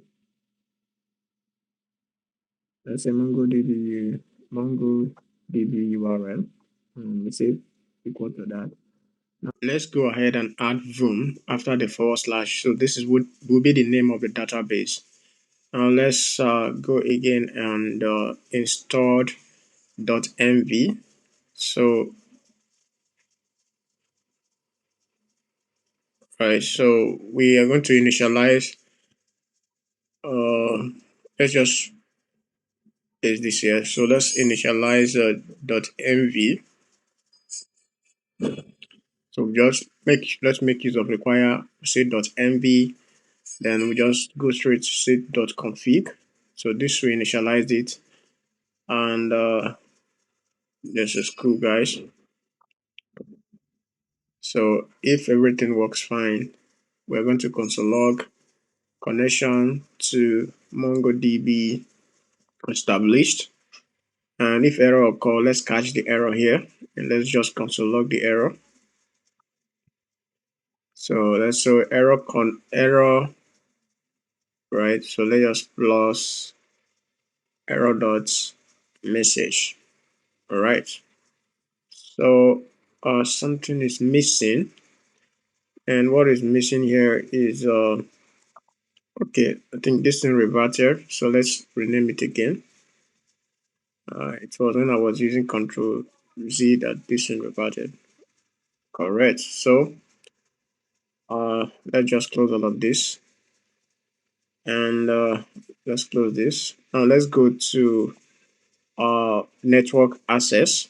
So we're going to configure this so that we can access the database using any IP address. So let's click on edit and let's click allow access from anywhere. And so we can access this using any IP address, not just a particular IP address. So now let's go ahead and refresh. As you can see, the connection has established successfully, and then we can now uh, go ahead and create the models, our database model. So we create the user model first. So first of all, let's import Mongoose from Mongoose. Let's require it. And we're going to say, let's create the user schema. So just use mongoose dot new, okay, new mongoose dot schema. So first of all, we need the user ID. The type will be string. The email address, the type will also be string, and we'll make sure that it is required so that the user must provide it before inserting this data into database will be successful. And also, it must be unique. If a particular email address has already been inserted, it cannot be inserted again. All right. So, photo URL, the type will be string. Also, the display name, the type will also be string. And created as with the type will be date. So this will be the date that this was created. Now let's go ahead and export the model. So we'll add user schema over here. Now this is it. We are done with this. Let's go ahead. Let's go back to server.js. So over here, we are going to first of all get the user details from request.user. So we get also the name, the email address, the picture, and let's go ahead and insert them into our user collection. All right, so let's come over here, remove this. So here we're going to use our const user. Let's first of all require user model over here. So before we insert, we first of all need to check if the user with that email address already exists. So we're going to say user equal to await user model dot find one. We're going to be finding the email address. So we can write it this way, or we just, since it's the same name, let's just write only email. MongoDB will understand it. All right. So if the user exists, we are going to update, let's say find one and update. So we're going to update the information, the user data within there if the user already exists. So the photo URL will be the picture. Also, the display name will be name. All right. And let's go ahead, come over here. Uh, let's say X. If it doesn't exist, let's create it. So we add the user ID, the display name, the email address, the photo URL, and that is it. Okay. Now let's respond. Let's copy this and just paste it here. So we're going to say user login successful. And also if error occurs here, let's respond with some error message, internal server error, because I just plus with error.message and let's write error as the status. Now let's go ahead and make requests from here. So now let's log in and see. Uh, First of all, let's take a look at the database. See, it is empty. Let's go ahead and even delete it. Let's just delete this room and it's going to be recreated from scratch when we make requests. Now let's make requests by logging in. So we see the response here. The login was successful. And let's go to our database and refresh. So you can see the user has been added. And you see the database name is the room we wrote over there. And also the user, look at it, the user collection. And this is cool, right? This is awesome. Let's log out and use another account. Let me use this one. And as you can see, it's something here. You see the response was successful. And if we refresh, you see another document has been added to our collection, user collection. And that is cool, guys. That is cool. All right. Now, uh, if the response is successful, let's say the status, let's say count status equal to rest.data. Now, if the status is equal to success, we'll just navigate to the home page. All right. We're going to say return. Now, if something goes wrong, we're going to be using a package called React. Look at it over here, React Justify. So let's search for it over here. We've already installed it. Look at it. You can come over here and read the documentation and how to make use of React Justify. So first, let's copy this to and go to our app, the JSS. So we need to place it here because it will be accessible everywhere. So let's initialize it here, use to container here, and let's go ahead and import tools into our login page. And so we import tools from React Justify. So we can now make use of it over here to output any error that occurs. So let's say toast.error. Now, first value we pass to it will be the message. The message, so we pass the message and also pass the options. So the second value will be the option. So the option we're going to pass is the position should be top right. And that is it. So let's test it out. Let's log out and let's log in again. You see no error occurred, but let's just add something into this gist access token so that it will be corrupted and it will not be true. So let's now log in and see what will happen. You see, it's telling us that the uh, internal server occurred because Firebase ID is not right. All right, so let's just go ahead and delete it back. And next, you see, we have done a good job here, and this is cool, guys. This is cool. Now let's refresh our database. As you can see, only signed up with two different emails, and that is what is there. So now let's go ahead and create the next part of this. We will be creating the theme functionality. We're going to add a theme toggle button over here. So let's create a component called theme toggle. So here, well, this will be the button to toggle between light and dark theme. So let's create a component. Let's go ahead and import the CSS, theme toggle.css. All right. So there's a package we're going to be making use of. It is called React Toggle. We've already installed it. You can read the documentation over here. Just search React Toggle and read the documentation. So we copy the CSS of React Toggle and then we import Toggle from React Toggle. Now, instead of returning div, let's return the React toggle. Let's close it here. So we're going to pass some props to it. But before then, let's go ahead and import it into our navbar. So let's import it here, and we're going to add it. We're going to add the theme toggle over here.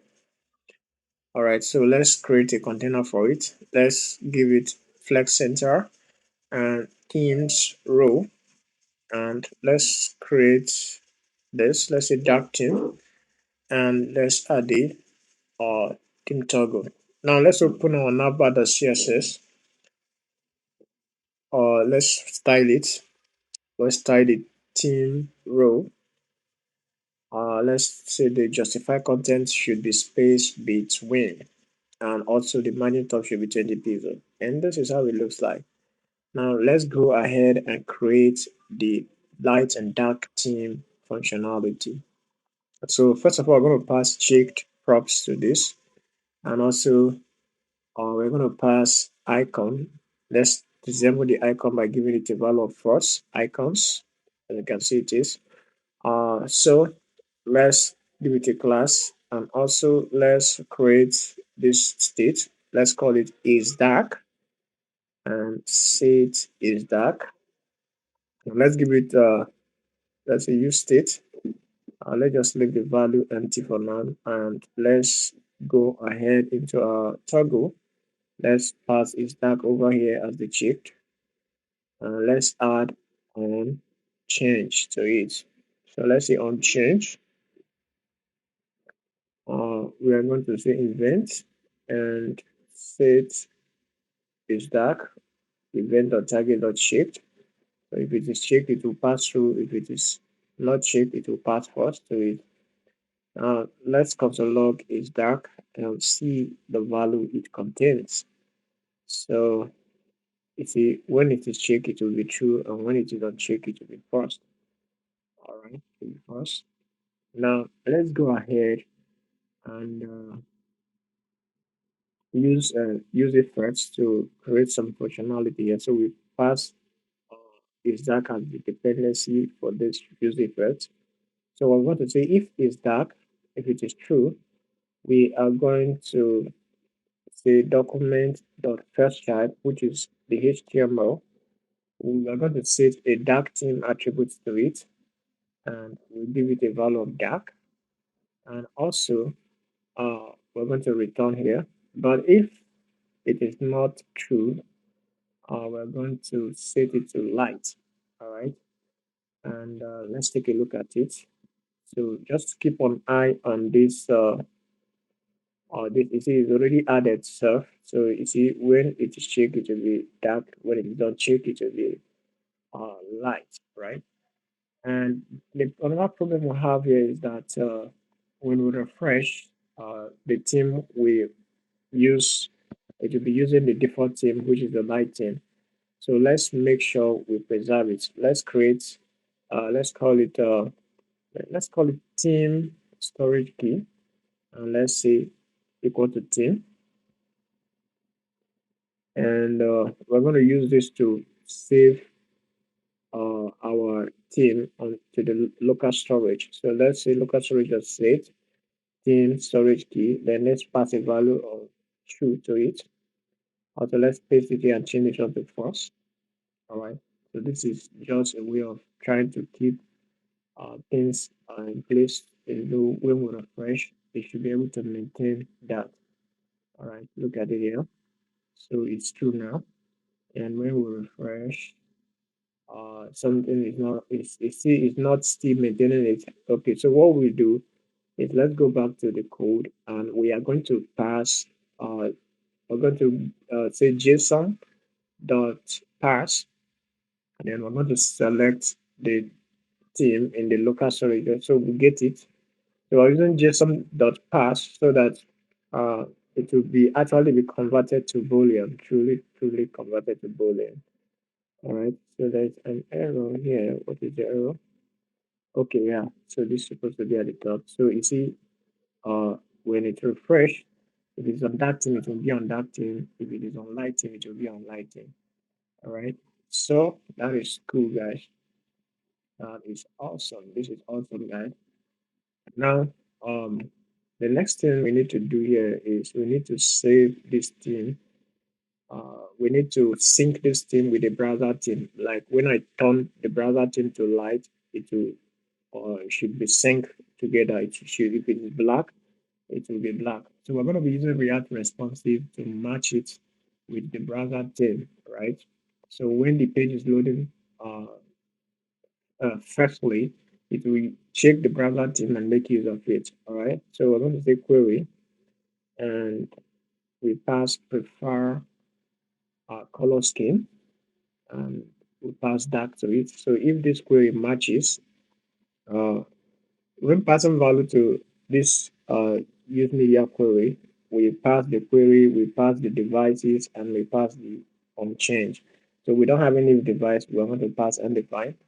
Now on change, this is an arrow function. We're going to set its dark to whatever the value is. Let's just wrap this within uh, bracket. So let's take a look at it right now. You see it's dark mode. Let's switch to light. You see it's light.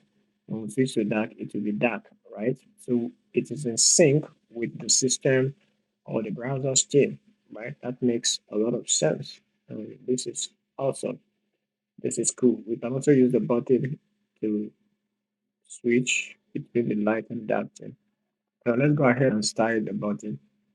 Uh, we can inspect this button to see the necessary classes that we can select in order to style it. So I'm just going to go ahead, copy this, and let's paste it here. And let's go ahead, copy this and paste it there. Let's change the background, and let's also go ahead and I'll just write the style so that it can be as fast as possible. All right, so we are struggle focused, focus, and we're going to select the term. So let's give it a box shadow, and this is awesome primary, and that is it. See how it looks like right now. It looks more better and in sync with the application we have here. Now, the next thing we need to work on is we need to save our team data to our routers. We need to save it in the routers. So let's add team here and give it a default value of null. Now let's create a reducer here. Let's create a function here that will say save team. And we're going to say that state.team should be equal to action.payload. And let's export the state team here. Now let's import use dispatch. Let's import use dispatch over here. And also let's import save team. All right, from our readers folder. All right, hot slide. So let's come over here and let's just initialize the dispatch. We can say dispatch equal to use dispatch. So I want to use this dispatch to set the team to dark over here, and over here we'll set it to light. Now it's awesome. Awesome. Now let's check the data. Let's just use this use selector to check the data. And let's say alt equal to use selector, then state. We're going to return state.alt. Let's console log alt. And let's take a look at it. So let's change it. It's syncing, right? And that is cool. Awesome. And let's just remove this because we don't really need it. We don't need it. So the next thing we need to work on is the color flashing. As you can see, when I refresh, it will first of all show light color before the dark color. So to do that, we need to come over here. Now let's write some style here, text.css slash css elements here. Now, when the HTML has the attribute of data team light, we're going to give it a background of something similar to white. But if the data team has a value of dark, we're going to make sure the background is black. But this alone will not be able to solve the problem of color flashing. You see, when we refresh, it will still show light before showing the dark thing. All right. This is because before the data theme is added to our HTML tag, uh, the React application has to load first, right? So let's write this JavaScript code below here that we load it immediately the page, the HTML tag is appearing. All right. So this will solve our problem. I just copy this and paste it over here. And let's go on and say Windows dot media. Let's say match query, and we pass in the preferred query. And let's say support color scheme scheme query and MQL match query is equal to that. Fine. So local storage theme is equal to new. Let's use try catch here in case of error. So we're going to say local storage theme should be equal to local storage dot get theme storage key. All right. So the theme storage key we're using here, if you take a look, it must be the same. The value must be the same with the one we use inside our theme toggle. All right. So this is awesome. Cool. Now local storage exists. We need to use some if statement here to make sure that the data is being well fetched. Okay. So local storage theme. Also, let's come over here and let's create a function called set theme on document HTML. And this will when we pass whatever the theme is, it will help us set the attribute immediately the page comes up, right? Before React application even load, it will be available. All right. So if local storage exists, then we're going to pass in this local storage theme X or let's say right. Here we're going to just pass the match query and let's set the local storage to match query. As we are going to set local storage here to cross, and this is it. So you see, when I refresh now, it uses dark. If it is on dark mode, it will use dark background to refresh, and if it is on light mode, it will use white background to refresh. This is a way to solve this issue of color flashing in themes, right? In React.js, this is the way to solve this issue. All right. So if we comment it, you see it will not work. This code is important for it to work because that's the only CSS that will execute even before React come into place, right? So now let's go ahead and create. Um, let's finish up this home page. So first thing we're going to add here is let's add two columns. Now in this first column, I'm going to create a component we're going to add to it. Let's create a component called current. Let's create it inside home page. Current time card. We create the index dots and also the CSS. So let's import current time card the CSS here, and let's go ahead and import the current time card into our home page and add it. Now let's write some code for our current time card. Let's write some code.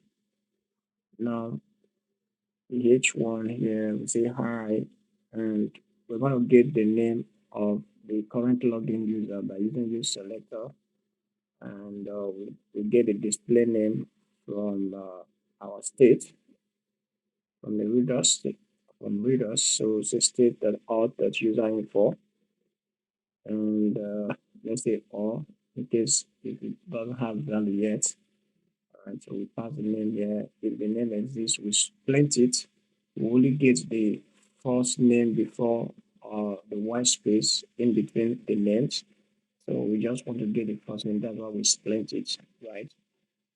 So we're going to be using use time hook that we created earlier over here. So we're going to get the time and the date from use time hook.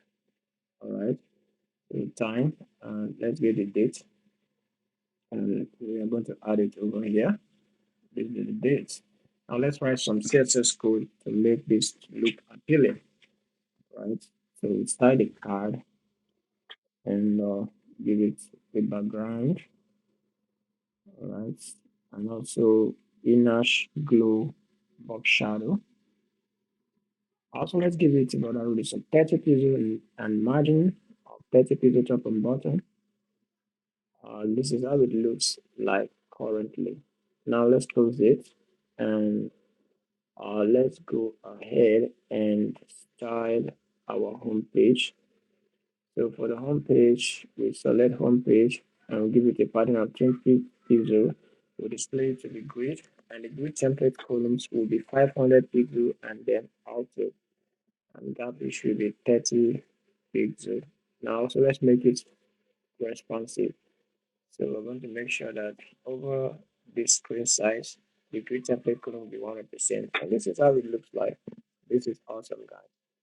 Awesome, awesome. Now let's go ahead and import the navigation button. And let's add it right after our current time card. All right, let's add it here. Look at it. This is awesome, guys. Awesome. This looks so cool. Now, let's go back to the code and let's go ahead and create the new meeting page. So here in the new meeting page, this is where we're going to be creating a form to create a new meeting, right? So uh, we are going to create a route now. Let's add it here. Let's add a route for creating a new meeting. So I'm going to just duplicate this and let's say new meeting. And let's change this to new meeting page component. Now you see when we go to new meeting route. So let's import dashboard wrapper, and instead of wrapping everything with div, let's just wrap it with dashboard wrapper. And this is how it looks like currently. All right. So now let's go ahead and create the components that's supposed to be here. So let's say new meeting page, and let's write some style for it. Just give it a padding of 20 pixels. I think this will be okay for now. And let's go ahead and create meeting form. So this will be the meeting form. This meeting form, we're going to be creating it in such a way that we can use it to create a new meeting and also use it to edit the existing meeting. All right. So we're just using one stone to kill two birds at the same time. So we added the meeting form into our new meeting page. So let's go ahead. Let's focus on the meeting form. Now let's write some code over here. So let's just say give it a class of create meeting form, and let's come over here. Let's say top and middle, bottom, and all of that. Now let's go ahead over here. Let's say height. Um, over here, let's say mode. We'll give it a mode. So if the mode is equal to edit, like I said, we'll be using this both to edit and to create a new meeting. So if the mode is equal to edit, we will display edit meeting. But if it is not, we display create meeting. All right. So let's create the first control. So the first control will be for the meeting title. That is what the first control will be doing here. So let's just pass an ID of title and let's say placeholder, enter meeting title, and class name should be control. All right. And now let's go ahead and create the next control uh, container, but now in a row, we create two control containers. So in this first control container, we add a date picker. So the package we're going to be using to do this is already installed. It's called React Date Picker. Look at it over here. So we're going to import date picker from React Date Picker, and we'll make use of it. So this will be used to select the date. Now let's pass some props configuration to it. So the selected will pass unchanged, we will pass placeholder, and let's say select a date, and wrapper class name, let's say control, just like we use control on the title, right? Now let's say const data, let's place all the data on what they call data keys that we need. So we need the title, we need the date, we need the time. All right. So on change, we okay, let's the selected will be data dot date, and the unchanged will say, let's say date value. We are going to pass it to set data. Let's say set data, then we destructure the data that is there, and we are going to say date. We assign date value to it, and that is cool. Now there's something we need to do. We need to add React date picker CSS. What is it called? A CSS file. So let's import it here. Dash paste React date picker CSS. So this is how it looks. I think this should be placeholder text, and that is it. Awesome, guys. It's awesome, awesome. So now let's go ahead and configure this very well. Let's add a minimum date of new date. So uh, we cannot go below uh, the current date, right? When selecting any date for a meeting, it shouldn't go below the current date. Also, let's add a unchanged here, and the set data with the structured data, and with the title, we assign events that target dot value to it. And that is cool, guys. Now here, we're going to create the date picker for picking a time. So let's say selected data dot time, and let's say unchanged, and also placeholder text, select the time, and on this unchanged, we're going to say time value, and say set data with the structure, the data we have, and we say time, then we'll assign time value to it. Now you see there's nothing different with this and the date we have there. So let's make some changes. So we say show time select only, and then let's say show time select. So this will enable us to select only time from this. All right. And let's say time interval, let's say 30 minutes. So each time we have a 30 minutes interval. Okay. So let's say the time caption, let's just say time, which is already there already. And let's say the format. All right. This will be the format. And I think that's a problem here. Okay, yeah, that's cool. That's cool. And let's go ahead and say flex center button. So here in the bottom, we're going to create two buttons, the cancel button and the create or edit button, right? It should be three button then. So we pass on close to it. So whatever be on close will be executed when we click on cancel. So here we're going to say on click on this button. Uh, let's say let's create this function here, and it is synchronous. But now later we'll go and work on the function. All right. So also let's create a loader, set loader first. So we're going to be using this here. So we're going to say if loader, we say please wait. But if loader is not true, if the mode is equal to edit, we will say edit meeting. Else we output create meeting. and that is it. So look at how it looks like currently. Now let's go ahead and come over here and style the form. Meeting form.css. We are styling the form right now, and this will give us it will make the form looks very nice and cool. All right, we are almost done with all of this so that we can quickly integrate ZegoCloud to our application.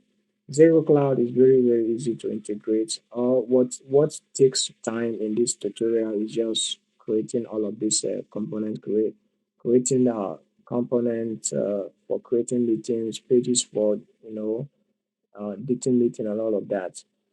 And so that's what just took a lot of time in this tutorial. So the rule will justify the content of space between, and also the label will display it in the block because we want it to be on its own, a boss of its own, right? That's why we display it in the block.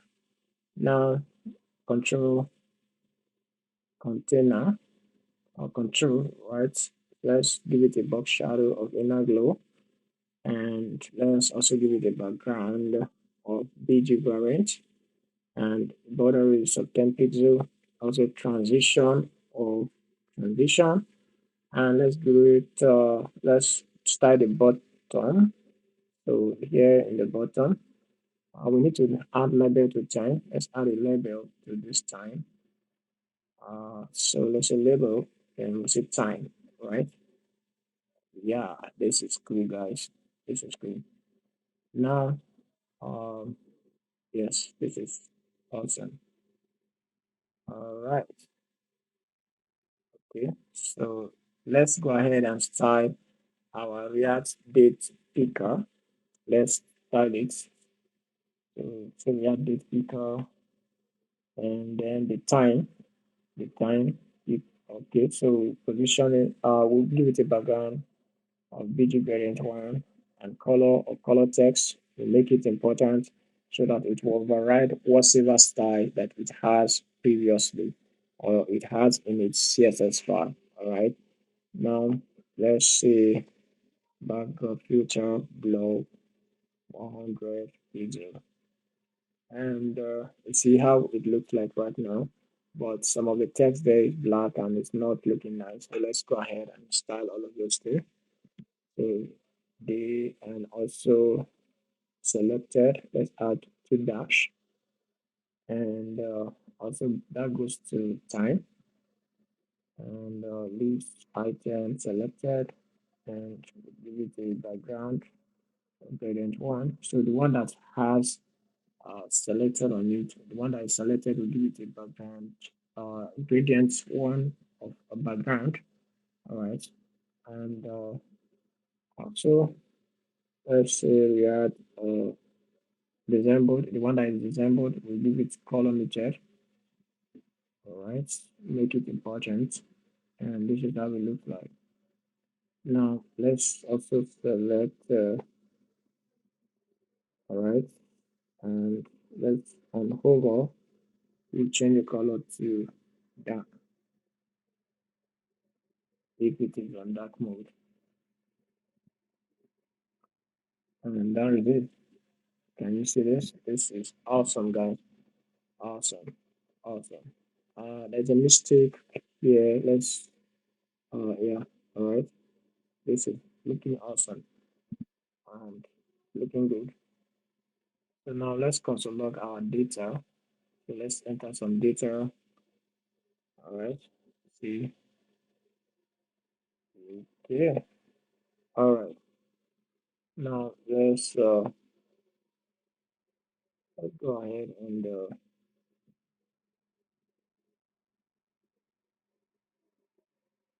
we're going to push this data to the server. Or before then, let's come back to the server code. Now let's create a path for creating meeting. So let's say create meeting. All right. So let's say request response, and let's add our normal try catch in order to handle error perfectly. All right. So Now we need to create the meeting model, but let's first of all text this. Let's see whether the data we send will be uploaded successfully. All right, so let's specify the path. So create meeting. Now we're going to be using Angios to make requests right now to the server. So Angios.post is already imported, and let's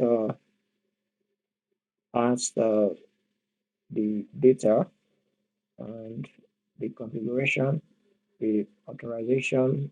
We are going to add the access token. Now let's get the access token from readers. So let's say access token equal to use selector, then our state, we return state.out.user info. All right, so we pass it over there. And also, let's go to response and also catch the error. All right, and let's make request and see what happens. Let's see if the body will be sent accurately. All right, so let's select the data that we need to send. As you can see, the body is undefined, and that is because we have not added the body parser middleware. So let's say app.use body parser.json. So this will make sure that the data we sent in the body will be parsed. See, it was parsed accurately, right? The data can be found in the body. Now let's create the meeting model. All right, so we are going to require mongoose, and also let's create the meeting schema, new mongoose.schema, and first we say the owner. The owner, the type will be the object is an object ID, MongoDB object ID. All right, so and so the ID we're going to be passing there will be the user's ID, the user we have in our database, the ID of that user. That's what we're going to be passing. All right. So also the date, the time required is true, and the title, the type will be string, and required true also. Now, let's say the status will be Boolean, the type will be Boolean, that is either true or false. Then the date it was created, the type will be date. All right.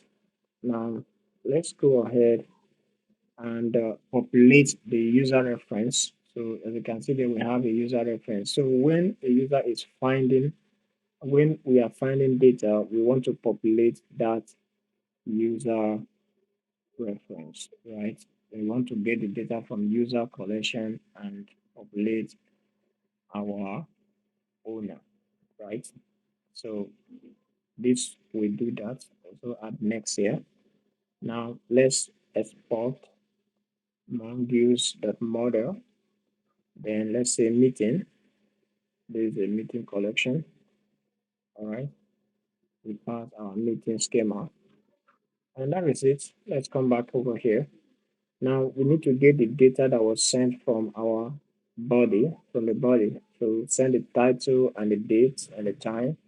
All right. From bref.body, we get all of those data. And now let's require the meeting model. And let's go ahead and use the meeting model here. So we have to add a sync here and await. Let's say dot create. So we are going to pass the owner, the owner's ID, the title, the date, the time, the status, which is true by default. Now, we need to add a meeting ID here in our model, meeting model. All right, so we're going to generate a unique meeting ID and pass it there. So we're going to be using a package called short let's say for a short unique ID. So this is the package we're going to be making use of. We're going to install it into our backend code. So let's install it. Now let's import, let's require it here, short unique ID. We require it from short unique ID. Now let's come to this place and let's say new short unique ID. Now we're going to get this random UID there and we just pass it there. So now the date that we was created, it will be the current date, which is date.now. And let's just copy this, the response, and let's edit this. Let's edit it to meeting created successfully. And next, we need to add a middleware that is going to verify if the user that is creating this meeting exists in our database. So let's add it here. Let's say a sync, our user exists. We pass all the parameters and we use try catch. So in order to handle error properly, so let's just place this here and let's go ahead and see. Let's require the user model. We want to verify that the user that's making this request to create a meeting is actually registered. It's in our database. All right, so we pass the email of the person making the request. So if the user exists in the database, then we can just return next. X, we need to return an error. All right. So let's say error occurred. Let's say because user does not exist, right? Now we're going to make use of this middleware over here. Let's add it middleware dot user exist. So it will check for the user if the user exists before going ahead to add the meeting to the database to create a meeting. Right, let's refresh. As you can see, a meeting collection has already been added, but it is empty. There is nothing within it right now. All right, let's go ahead and create a meeting over here. So let's do web development house and let's go ahead and create it. So let's take a look at the response. But first of all, let's refresh our database. You see the meeting has been inserted successfully. We are able to create our first meeting, guys. This is it. It's just as simple as that. Now, let's set the loader to true here. And when the request is complete, we set the loader to false. And also we set it to false here. Now, if the status is success, let's say get the status from rest.data, and if the status is exactly equal to success, uh, what we do is we are going to say, let's add it on upload complete here. Let's execute it. We'll return it over here on upload complete. So this is going to be a function. Now let's add a toast.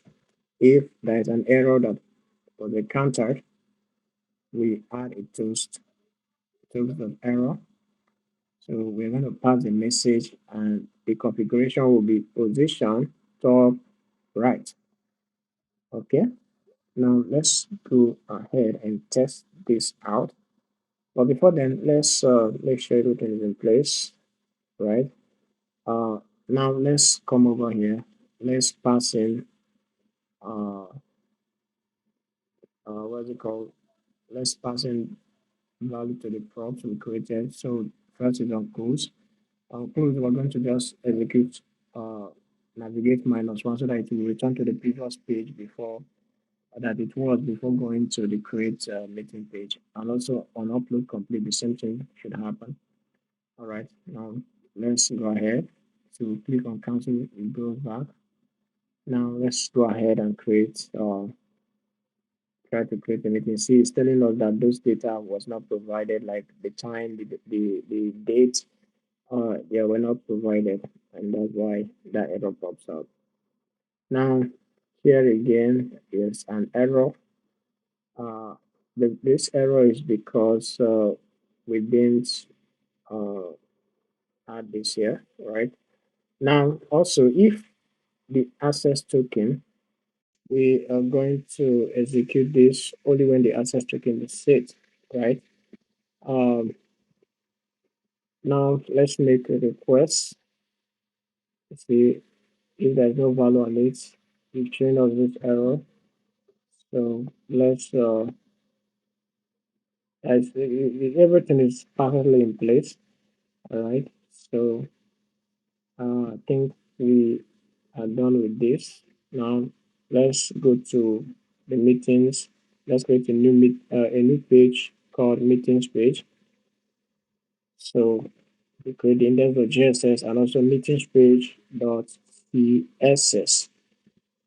And let's go ahead and add it. Let's add it to app.js. We'll create a route for meetings page. So let's just say meetings, and let's add it here. Now let's take a look at it. So you see, now let's import dashboard wrapper and wrap everything with dashboard wrapper. And this is how it looks like currently. And let's go ahead and fetch the meetings here also. We're going to fetch the meeting and output them. Now let's go ahead and create a state called meetings. State meetings use state. We pass empty array to it, and let's also create the loader state. We pass first to it. Now let's go ahead and create a function called get meeting. So it will be an asynchronous function. It's a arrow function, right? So we are going to write a code here that will get the meeting. So first of all, we set loader to true, and we are going to set meeting to empty array. Now we use ngos, so we are going to say ngos.get. Before we do that, let's come over to our backend and create a route for getting meeting. So let's say my meeting, and let's just use this. Before a user fetch a meeting, we need to also verify that the user is registered and it's actually the user's meeting, right? So we are going to have the error here. I just copy this and paste here. And now let's say my meeting should be meeting await meeting model dot find one, or let's say find, right? So owner, we search through using the owner's ID. All right. Now we also sort by the date it was created in a descending order. So let's say date created at -1. And if everything goes well, we're going to just respond with this JSON. The message will be my meeting, and the status will be success. All right. Now let's go ahead and use this route over here. First of all, the base route, we need to add it. Let's copy it here and let's paste. And now we need to pass the URL, the configuration. So let's pass the configuration. So the configuration is our bearer token. So let's get the bearer token, that is the access token, from use selector, that is from our readers. So user info, or we pass empty object, and we'll write the access token over here. Now when the request is complete, this is the we need to get the response data. Just console log it. Also, let's catch the errors. Catch errors if in case any error occur at all. We just output the message. And over here, let's set loader to first, and there is it. So also let's use effort here. We'll call the get meetings function within this use effect. That is, if access token is set, we're going to call it. So we're just making sure that access token is having a value before calling it. Now look at it here. You see, let's refresh and wait. Let's take a look at this critically. All right. So okay. So this is the response, and as you can see, we have retrieved the one meeting that I created earlier. All right. And as you can see, this is working perfectly fine. So let's get the status from response.data, and if the status is exactly equal to success, we are going to set meetings to response.data, or let's just get the message. We're going to just set the message, which is the meetings. So let's add this here, and let's console log meetings and see its values. All right, so let's take a look. You see, yeah, so this is the content of the meeting. We just have only one meeting created with the current account that is logged in. Now let's go ahead and create what is called meeting card. So this will be we'll be using this meeting card to output the meeting. So let's import this meeting card.css, and let's come back to our meeting page and let's import the meeting card at the top here. Now let's look through the meetings. Let's see meeting here. Just say meeting here, then index, and we're going to return the meeting card. Now let's pass in all the meetings, the data in the meeting, and let's come over here, get them as props. So here we're going to get the let's start by giving this a class name. Now let's get the data in the prop, the title, the date, and the time, and also the meeting ID. And we'll be adding the recs later on. And uh let's give this order. Let's just say top. Let's uh add a title here, and this is how it currently look like. And let's add the meeting date. So we're going to use moments to format the meeting date, and let's say moment, then we pass in the date and we format it to more understandable format. The day, the month, the day and the month, in the year, all right, and also the time. Let's format it to hour, minute, and whether it's PM or AM. And let's go ahead and let's wrap everything here within this div, and let's create what is let's call it buttons wrapper. So here we're going to create the copy button. So let's say icon wrapper. So we're going to import the icon, the copy icon from React icons. All right, copy, no copy. Okay, so let's copy it and let's just place it within this button over here. And this is how it currently looks like. Now also let's add another button. This will be used for edit. So the edit button, and let's import the icon I'm going to be using. So we're going to use fi edit. It's already imported, and this is how it looks like. All right. Now let's create a button. Select it to center, and we're going to create some group of words in here. Okay, let's create the user's container first. We've already created this user containers within the login page. So let's just go and copy it. So look at it here. Let's just copy the profiles within it. We'll paste it here. Then let's go ahead and import the images, right? So look at it here. Let's just copy the import here. It's almost the same. And we'll paste it here in our meeting card. So look at how it looks like. All right. Now, after this, we need to create, um, we need to add the,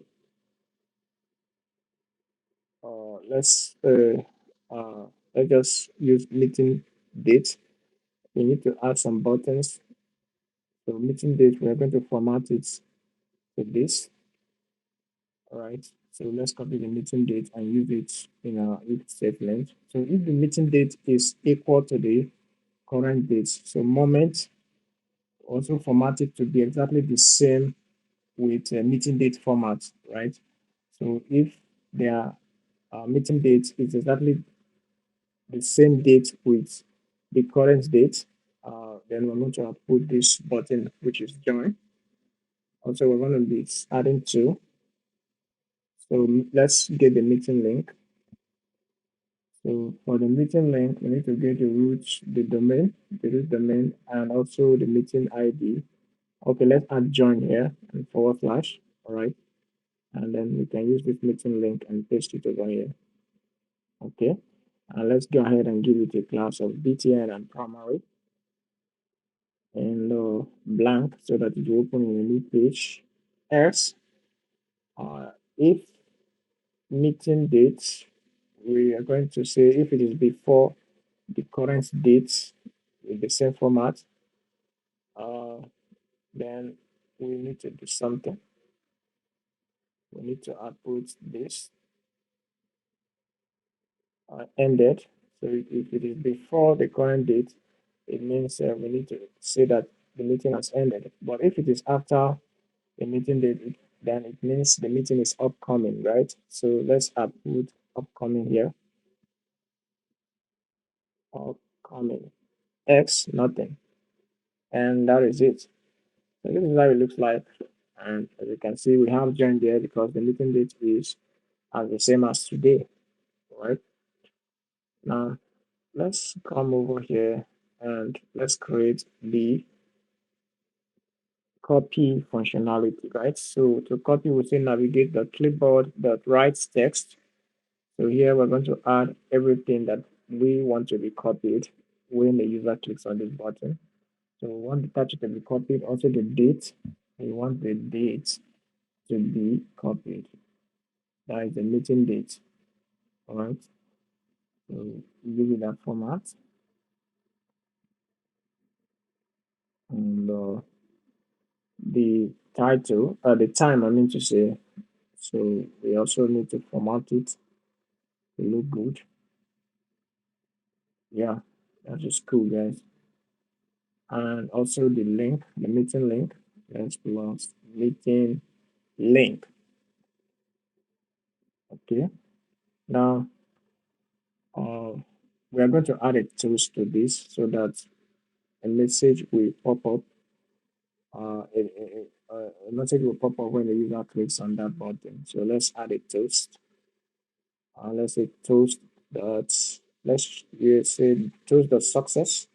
We are going to put copied successfully, and also let's position it to top right. And this is it. Can you see that it has been copied? Let's paste it. What we copied, you see, this is what we copied. Let's remove it. All right. So, and the next thing now is let's add this on edit, click, prop, into our prop. So let's add it here.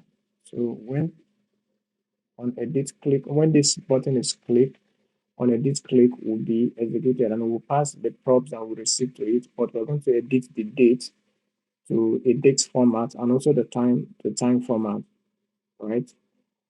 And that is it. Let's write some CSS for this. First of all, let's copy this and paste it here. Let's delete the background of BG gradient 1.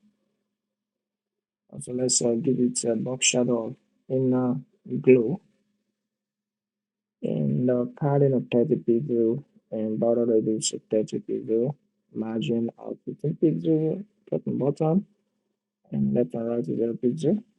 All right, so the top we justify the content space between, and also the margin button should be 40 pixel. And let's style the title. We give it a font size of 15 pixel. And also the button, let's justify the content space between. The margin top should be 15 pixel. And now let's go ahead and style the user's container. Look at it over here. So justify content. Okay. Now users container, we're going to select the profile except okay, let's give it the profile, let's give it some border like to look cool. And now let's select all the profile except the first one.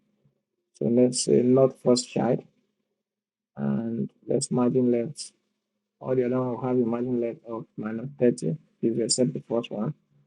And this is cool, guys. Awesome, guys. Awesome, awesome, awesome.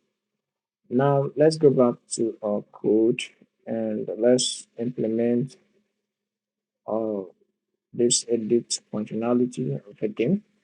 So we need to uh, add a key to this first, and also let's say on edit click on it first. On edit click, let's add it here.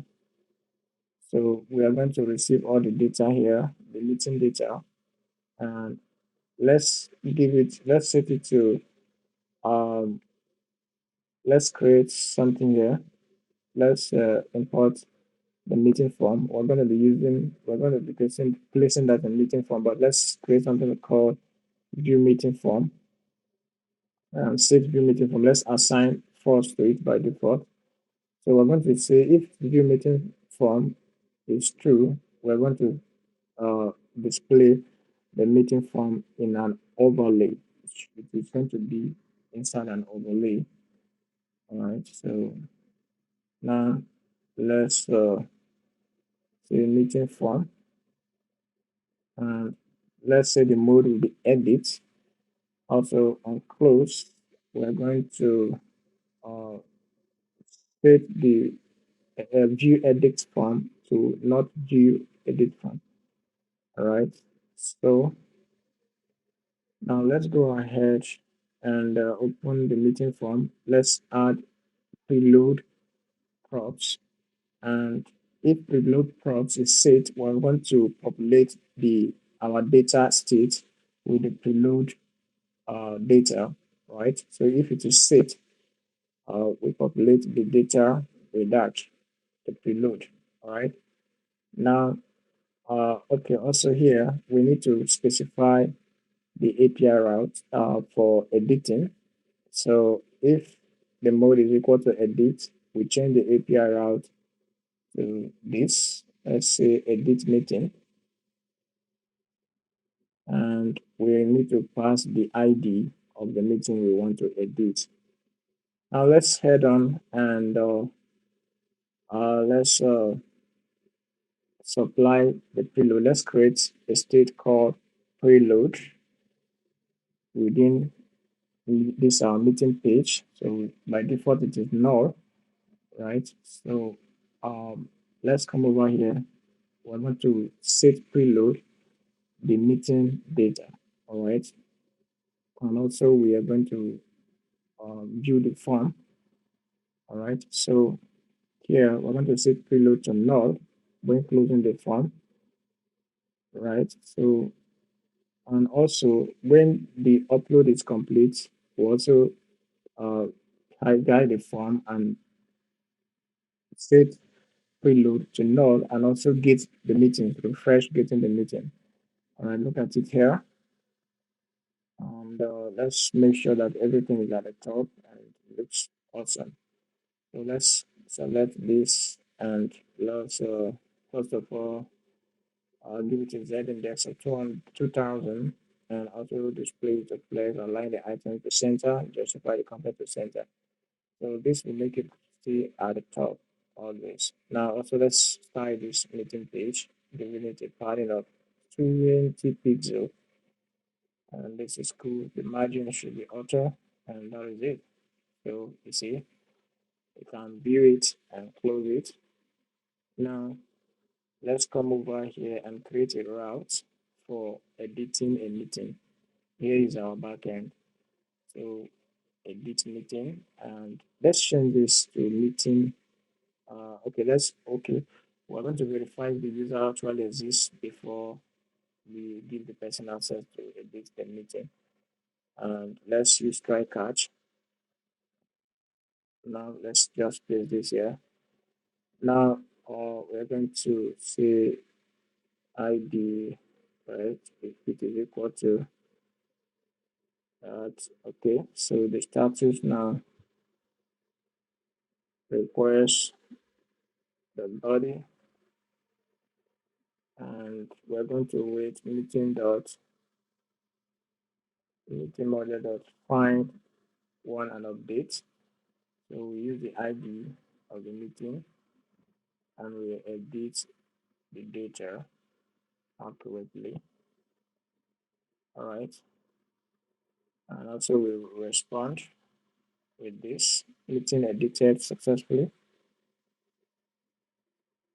and that is cool, guys. That is cool.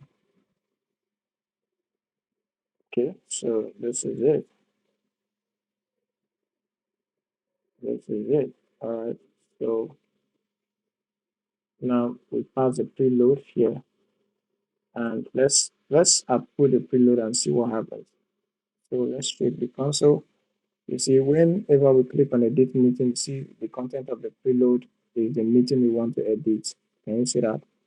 Also here, let's give this a value. The value should be data.title. And can you see that? So let's just edit this one. We add basic lesson to it, and you can see it is already added. So we can now edit our meetings, and that is awesome, guys. So let's close all of this, and over here, let's remove this, and let's use this loader right now. So while the server is loading the meetings, we need to display a loading placeholder so that user will not get discouraged. So we'll just say loading. So you see, while the meeting is loading, it will show loading before the meeting is being loaded. But then we have a package we can use to make this thing more professional. It is called React Loading Skeleton. All right, we've already installed it and we're going to make use of it right now. So we need to import skeleton from React Loading Skeleton. We copy the CSS part and place it in our app.js. All right, so let's use this now. So instead of writing this, let's just replace it with skeleton. All right, so let's give it a height of 100 and width. Width is 100 by default. So look at how it looks like.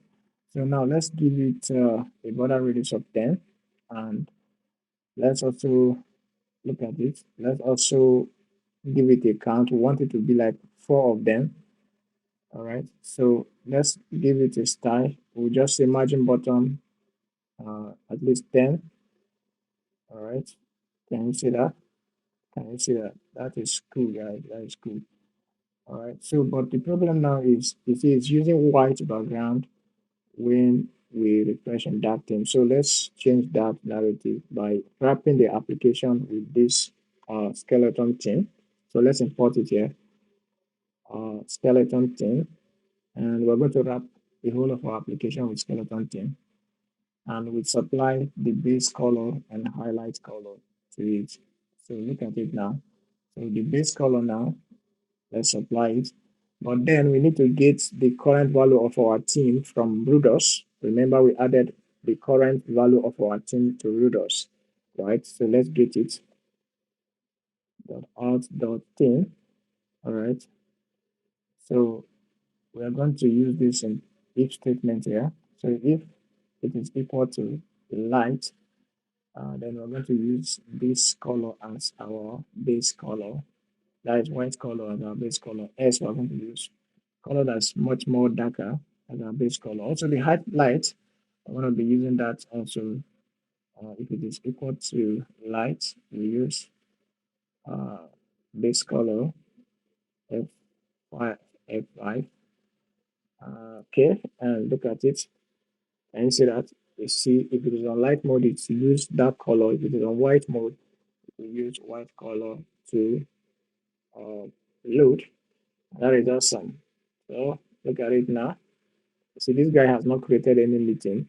We need to give a placeholder there if for anybody that has not created any meeting. So let's place this. Okay, so if not meeting that length, then we are going to have a placeholder, no meeting found. Look at it. For this guy that has not created a meeting, there will not be any meeting found, but there's an error here. Okay, meetings. You see no meeting found. So let's create a component for this no meeting found, a component that will look more uh, okay and will look more good to the eye. So let's say no meeting placeholder, and let's create the index.js and also the CSS file. Now let's create the component and import its CSS file. Now let's go back to our meeting page and import no meeting placeholder into it, right? And let's come over here and replace it with a component. Now look at it. So let's go ahead and design this component. Let's write some code. No meeting placeholder class. We're giving it a no meeting placeholder class. And you don't have any meeting, right? And let's create meeting button. So let's import link from the router done.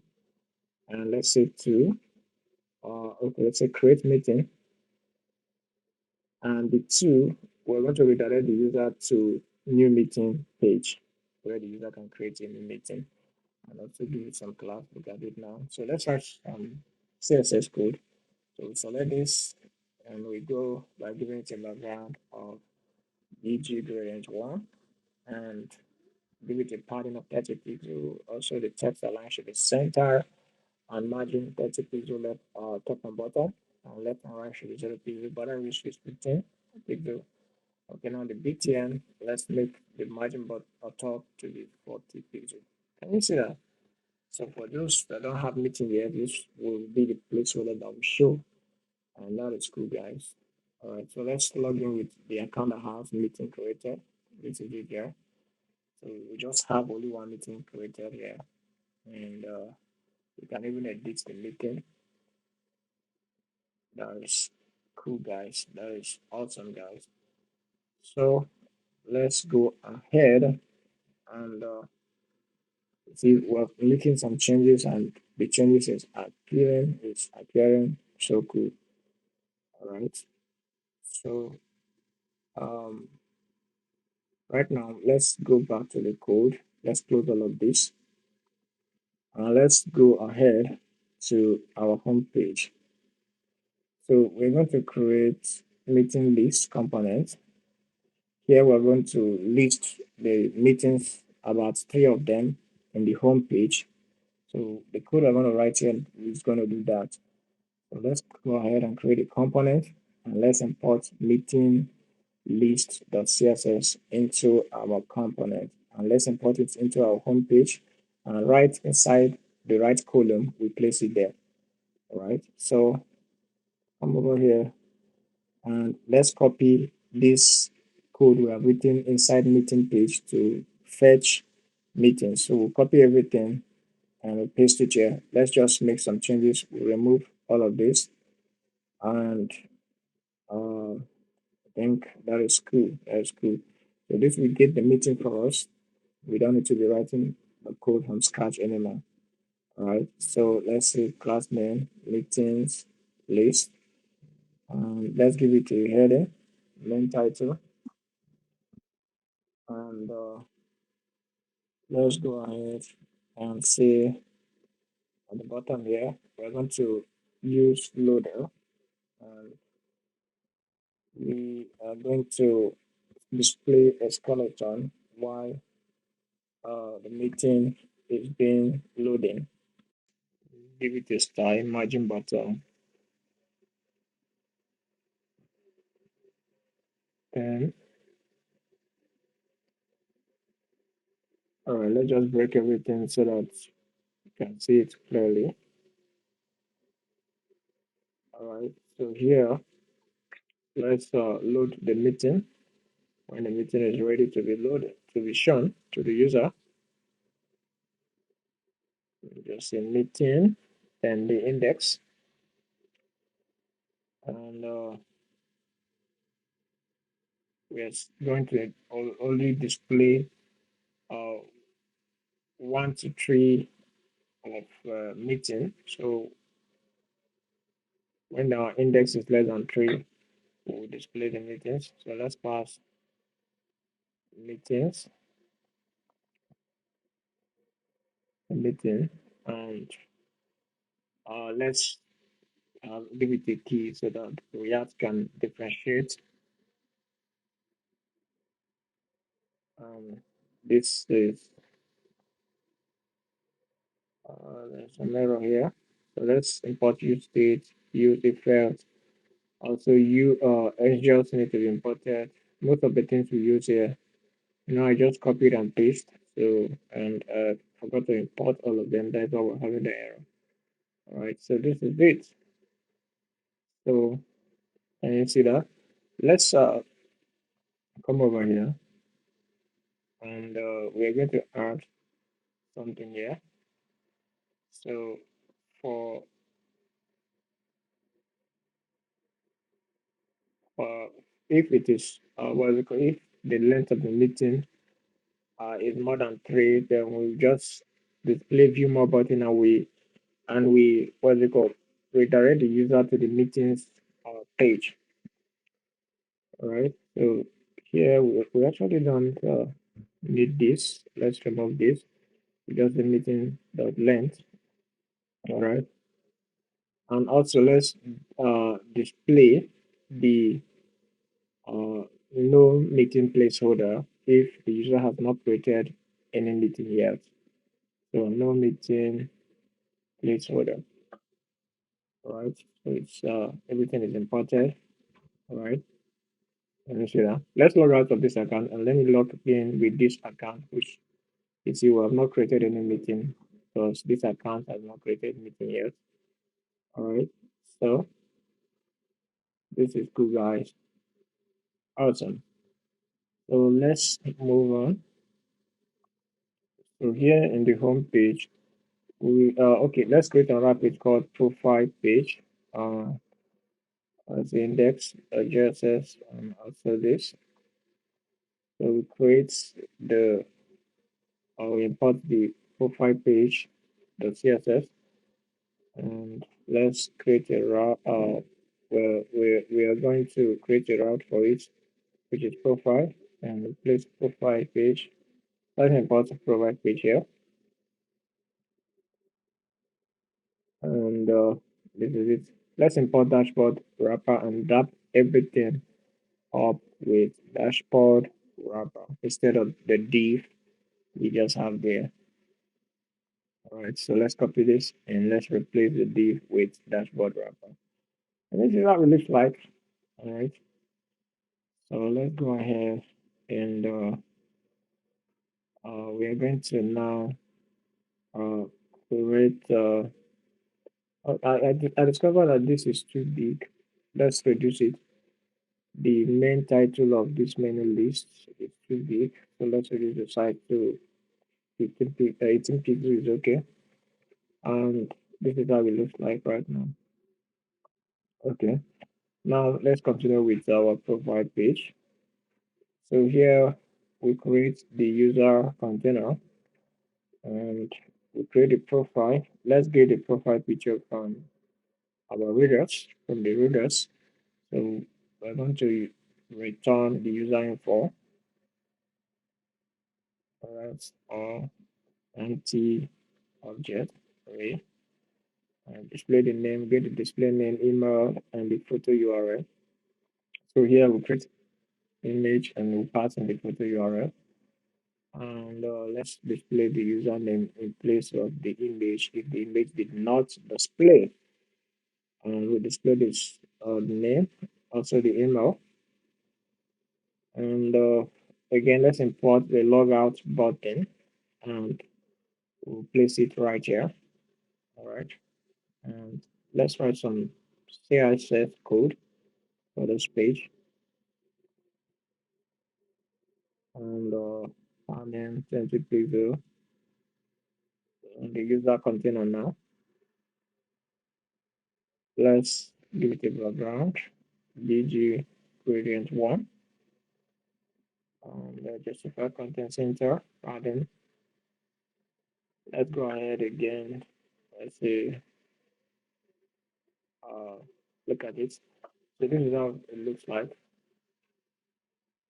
And let's log in with this account. See, this is cool, guys. So here we don't want this edit button on the home screen, right? It can be on the meetings page, but not here. So let's open our meeting card and let's use let's say show edit button. So if a show edit button is true, we're going to show the edit button, but if it is not, we will not show it, right? So let's place this within the brackets. So if it is true, we show it. Now you see the show edit button is no longer there. Let's come over here and let's add show edit button to the meeting page, meeting card box. Let's say true. And you see on the meeting page is showing, but on the home page, the show edit button, the edit button is not showing. All right. So let's this is cool, guys, and we're almost done with all of this. Let's create the join page, the join meeting page. So this is where the user will go, in order to join a meeting. This will be the first page I will display before joining any meeting. All right. So now let's import the join meeting page here, and let's create a route for it. The join page. So we have the meeting and also the meeting ID. Uh, okay, let's change this. Uh, let's remove this. Okay. So here now, this is where we're going to integrate ZegoCloud. But before then, let's just get the user ID, the display name, and the access token here. So we get it from Zegos. So integrating ZegoCloud is very easy. So we're going to just see how we integrate it here right now. First of all, let's go to ZegoCloud.com. But before then, okay, let's just go to ZegoCloud.com. I will be placing all of this link on the description section of this video so that you can click on it. So ZegoCloud, you can use this to create video call, voice call, live streaming, anything calling. It has a built-in UI kit that you can make use of in your application. So let's go ahead and sign up. You just provide your first name, the last name, your country. My country is Nigeria. The work email address, Mr. Adineba@gmail.com. The verification code, let's just click here. So this will send a verification code to my email address, but let's go through this capture text. So let's go through it and let's copy this and let's say verify. So a mail has been sent to me. I will look at it on my phone and I will place the code that they sent to me here. So let's see. All right, so this is it. Now let's choose a password, a strong password, and make sure every checkbox is selected and click on this. You see. Now let's go ahead and fill this section, the company name, uh, the job title, and let's say individual developer. So and the phone number, my phone number, and let's select Nigeria core code, and let me enter my phone number. This is my business phone number. You can reach out to me if you have any work for us to do together. So you see, ZegoCloud gives you 10,000 minutes free of charge. All right. You can go ahead and make use of this tool. It's really great tool. It's a great tool, right? So let's go ahead and create a new project. Let's click on, we have many different projects you can create here. So let's just click on the first one and click on next. Let's enter our project name and just say Zoom. Now, there are two options here. You can use the UI kit to build your application very fast. And if you want to create, let's say, more additional features, different features, you can use the SDK. All right, start with custom SDK. So what we're going to be doing is we're going to be using this start UI kit to build our application. So this is very fast. Click here, and we're building this application for web. So we're going to select for web. All right, let's click on it. So this is how it's going to look like. So let's click on this button over here. This will bring us here. You can even test how the application will, work like. Right. So let's just remove this block. Let's click on back and let's click on it again. So here we have the app for everything that we need, in order to get the app running. The app ID, the server, you know. So here, this are the tutorial. So we need to install ZegoCloud, but we already installed it here. So let's just come over here and copy this, and let's paste it here. Also now, random ID, generate random ID. So we need to, place this, copy all of this and place, but we're going to copy them part by part. So let's copy this random ID generator. Let's create generate ID in our config folder, and let's paste the code here for generating random ID. Let's export it and let's change the name. Let's change the name to generate ID. Generate ID. Now let's come over here. I'm just going to leave that one. And let's copy this one. Let's copy from there, from here to here. That is my meeting method, my meeting what they call function that you see there. That's what we copied. So all of this, let's remove it. Let's remove it. Let's remove this app ID, server secret, all of that. Now let's break this down so that we can be able to handle this very easily. Also, so I'm going to go to the .env file. We are going to create, we are going to place the uh, app ID here. So let's copy the app ID from our application we created. Also, let's go ahead and place the server, what's it called, the server secret. Let's go back to the app and click here to copy it. Let's paste it here. And then let's come over here and let's replace this. We'll make sure that it's an integer. We replace it with this. Also, let's come over here and replace this with the one we have in our environment. So the room ID, this room ID is actually going to be the meeting ID. All right. So we get we get the meeting ID from the link. All right. So look at it now. Let's just see the content of param over here. So as you can see, it contains the meeting ID. All right. So uh, let's come over here and let's change the room ID to params.id. Also, let's change this. This would be the user ID. If you take a look at it, you see that this represents the user ID. Why this one represents the display name, right? So if the display name is set, we pass it. Now let's make sure that ZP has been initialized before we start joining, right? Now over here, let's remove all of this and make the link,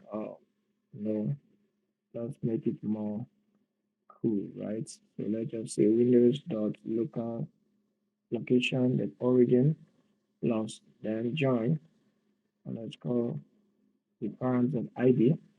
So that would be the URL. Now let's turn this into video conference. There are many other things that we can change it to, but we are going to, this is a video conference application. Many people can join and have a meeting together. All right, so let's use video conference. And that is that. This is awesome, guys. So now let's copy this one. And instead of returning this, let's replace it with that. So as you can see, we have passed my meeting function to it. And some errors coming up. The user ID is not provided. Okay, so let's make this way. It is provided, we add it. All right. And okay, some error is still showing. Okay, let's add some boundary here. So this should only be added when user ID is in place. And now it's saying that this app ID is having some issue. Let's really check if app ID have some data. So let's restart the application. Um, think this will be awesome right now to work. You see, that's awesome. It has the information we're looking for right now. So this is working perfectly fine now. Now let's go ahead and create uh, enable meeting state and also set enable meeting. So we need to do some verification before a user can join a meeting or start a meeting. All right. So instead of using user ID, we use enable meeting. So let's write some code that will determine if the meeting should be enabled or not. So if the access token, okay, let's create a function meeting validation. So what we're just doing here is to do some validation before the meeting starts, but the code for the ZegoCloud to work perfectly fine has already been done with. So ZegoCloud, it doesn't take time to integrate, it's very fast and reliable. All right. Okay, so wait, we need to get the meeting from our server. So using the meeting ID, we need to get it from our server. We need to check whether it exists in our database or not. All right. So let's get single meeting. We need to create this route in our data in our backend. So get single meeting. Let's go create it here in our data in our backend. So get single meeting. Let's change this to meeting ID. So we pass the meeting ID and request response. All right. Try catch the new error. Now let's copy this and paste here. Now let's go ahead and say single meeting. We're actually getting fetching a single meeting. So meeting model dot find one. So we find it by using the meeting ID. All right. So if meeting single meeting, okay, we're just going to return it. So if it exists, it will return the meeting. If it doesn't exist, it will return null and the message. All right. So come over here and let's pass the bearer token. So bearer, and we see access to get over here. So dot then, and we are going to catch the error also in case error occur. And let's go ahead and say error.message. And over here, let's console log. Okay, let's just get the status. So if the status is success, let's first of all, let's say if the status is success, yeah, uh, we are going to get the dates. So we're using these dates to do some validation over here. So let's say meeting dates. We use moments to format it to a particular, format so that we can use it to do if statement. So let's say if meeting dates is exactly equal to the current time with the same format as meeting dates, then we're going to set enable meeting to true. Else if meeting dates as a moment of meeting dates is before current time, the current date, the same format, then we need to add some text message. So if it is before, it means the meeting has ended. It has already ended. All right. So position it at the top right. And also let's add navigate here. So we navigate to home page if this is not qualified, if this meeting is not qualified to take place. And also let's copy and paste it and change this to after. After. So if it is after, we need to tell the user that the meeting date has not reached yet. We show the date that the meeting will start. So this meeting is starting on meeting date. And this is cool, guys. Awesome, guys. Awesome. We're almost coming to an end of this. It's just as simple as that. So we're going to say, first of all, we need to wrap all of this within. We need to check if the message is null or not before we start doing all of this. So if, let's get the message first. Message. So if message, okay. All right. So let's move this into, so if the message, then we start doing all of this. So we're going to return so that we return set enable meeting feature. All right. And we're also going to choose over here that is if error occur, we choose the message. Okay.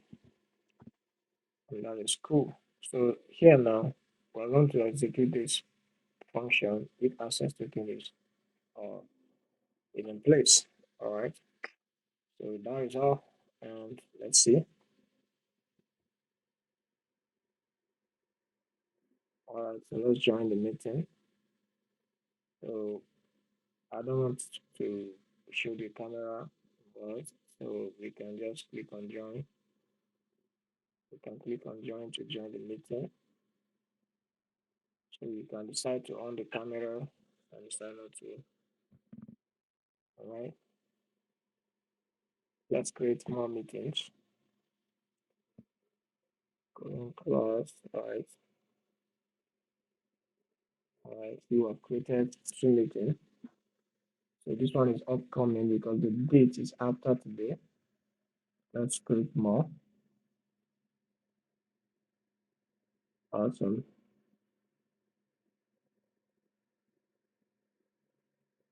And that was it. We have created just another one. So I discovered that the navbar is moving.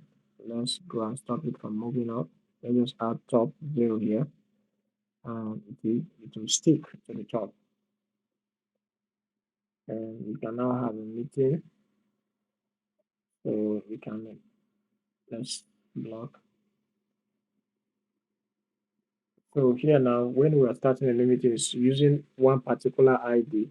So let's generate a random ID for that. So if you look at here on start join meeting here, we need to um, use random ID on it over here so that it will be using different IDs. All right, so that's it. You see, it will be generating random ID each time we want to start meeting afresh. All right, and that is cool. Awesome, guys. And it looks like we are coming to an end of this. So everything is working just fine. And that is cool, guys. All right, so let's create another meeting again. Please, guys, and make sure that you subscribe to this channel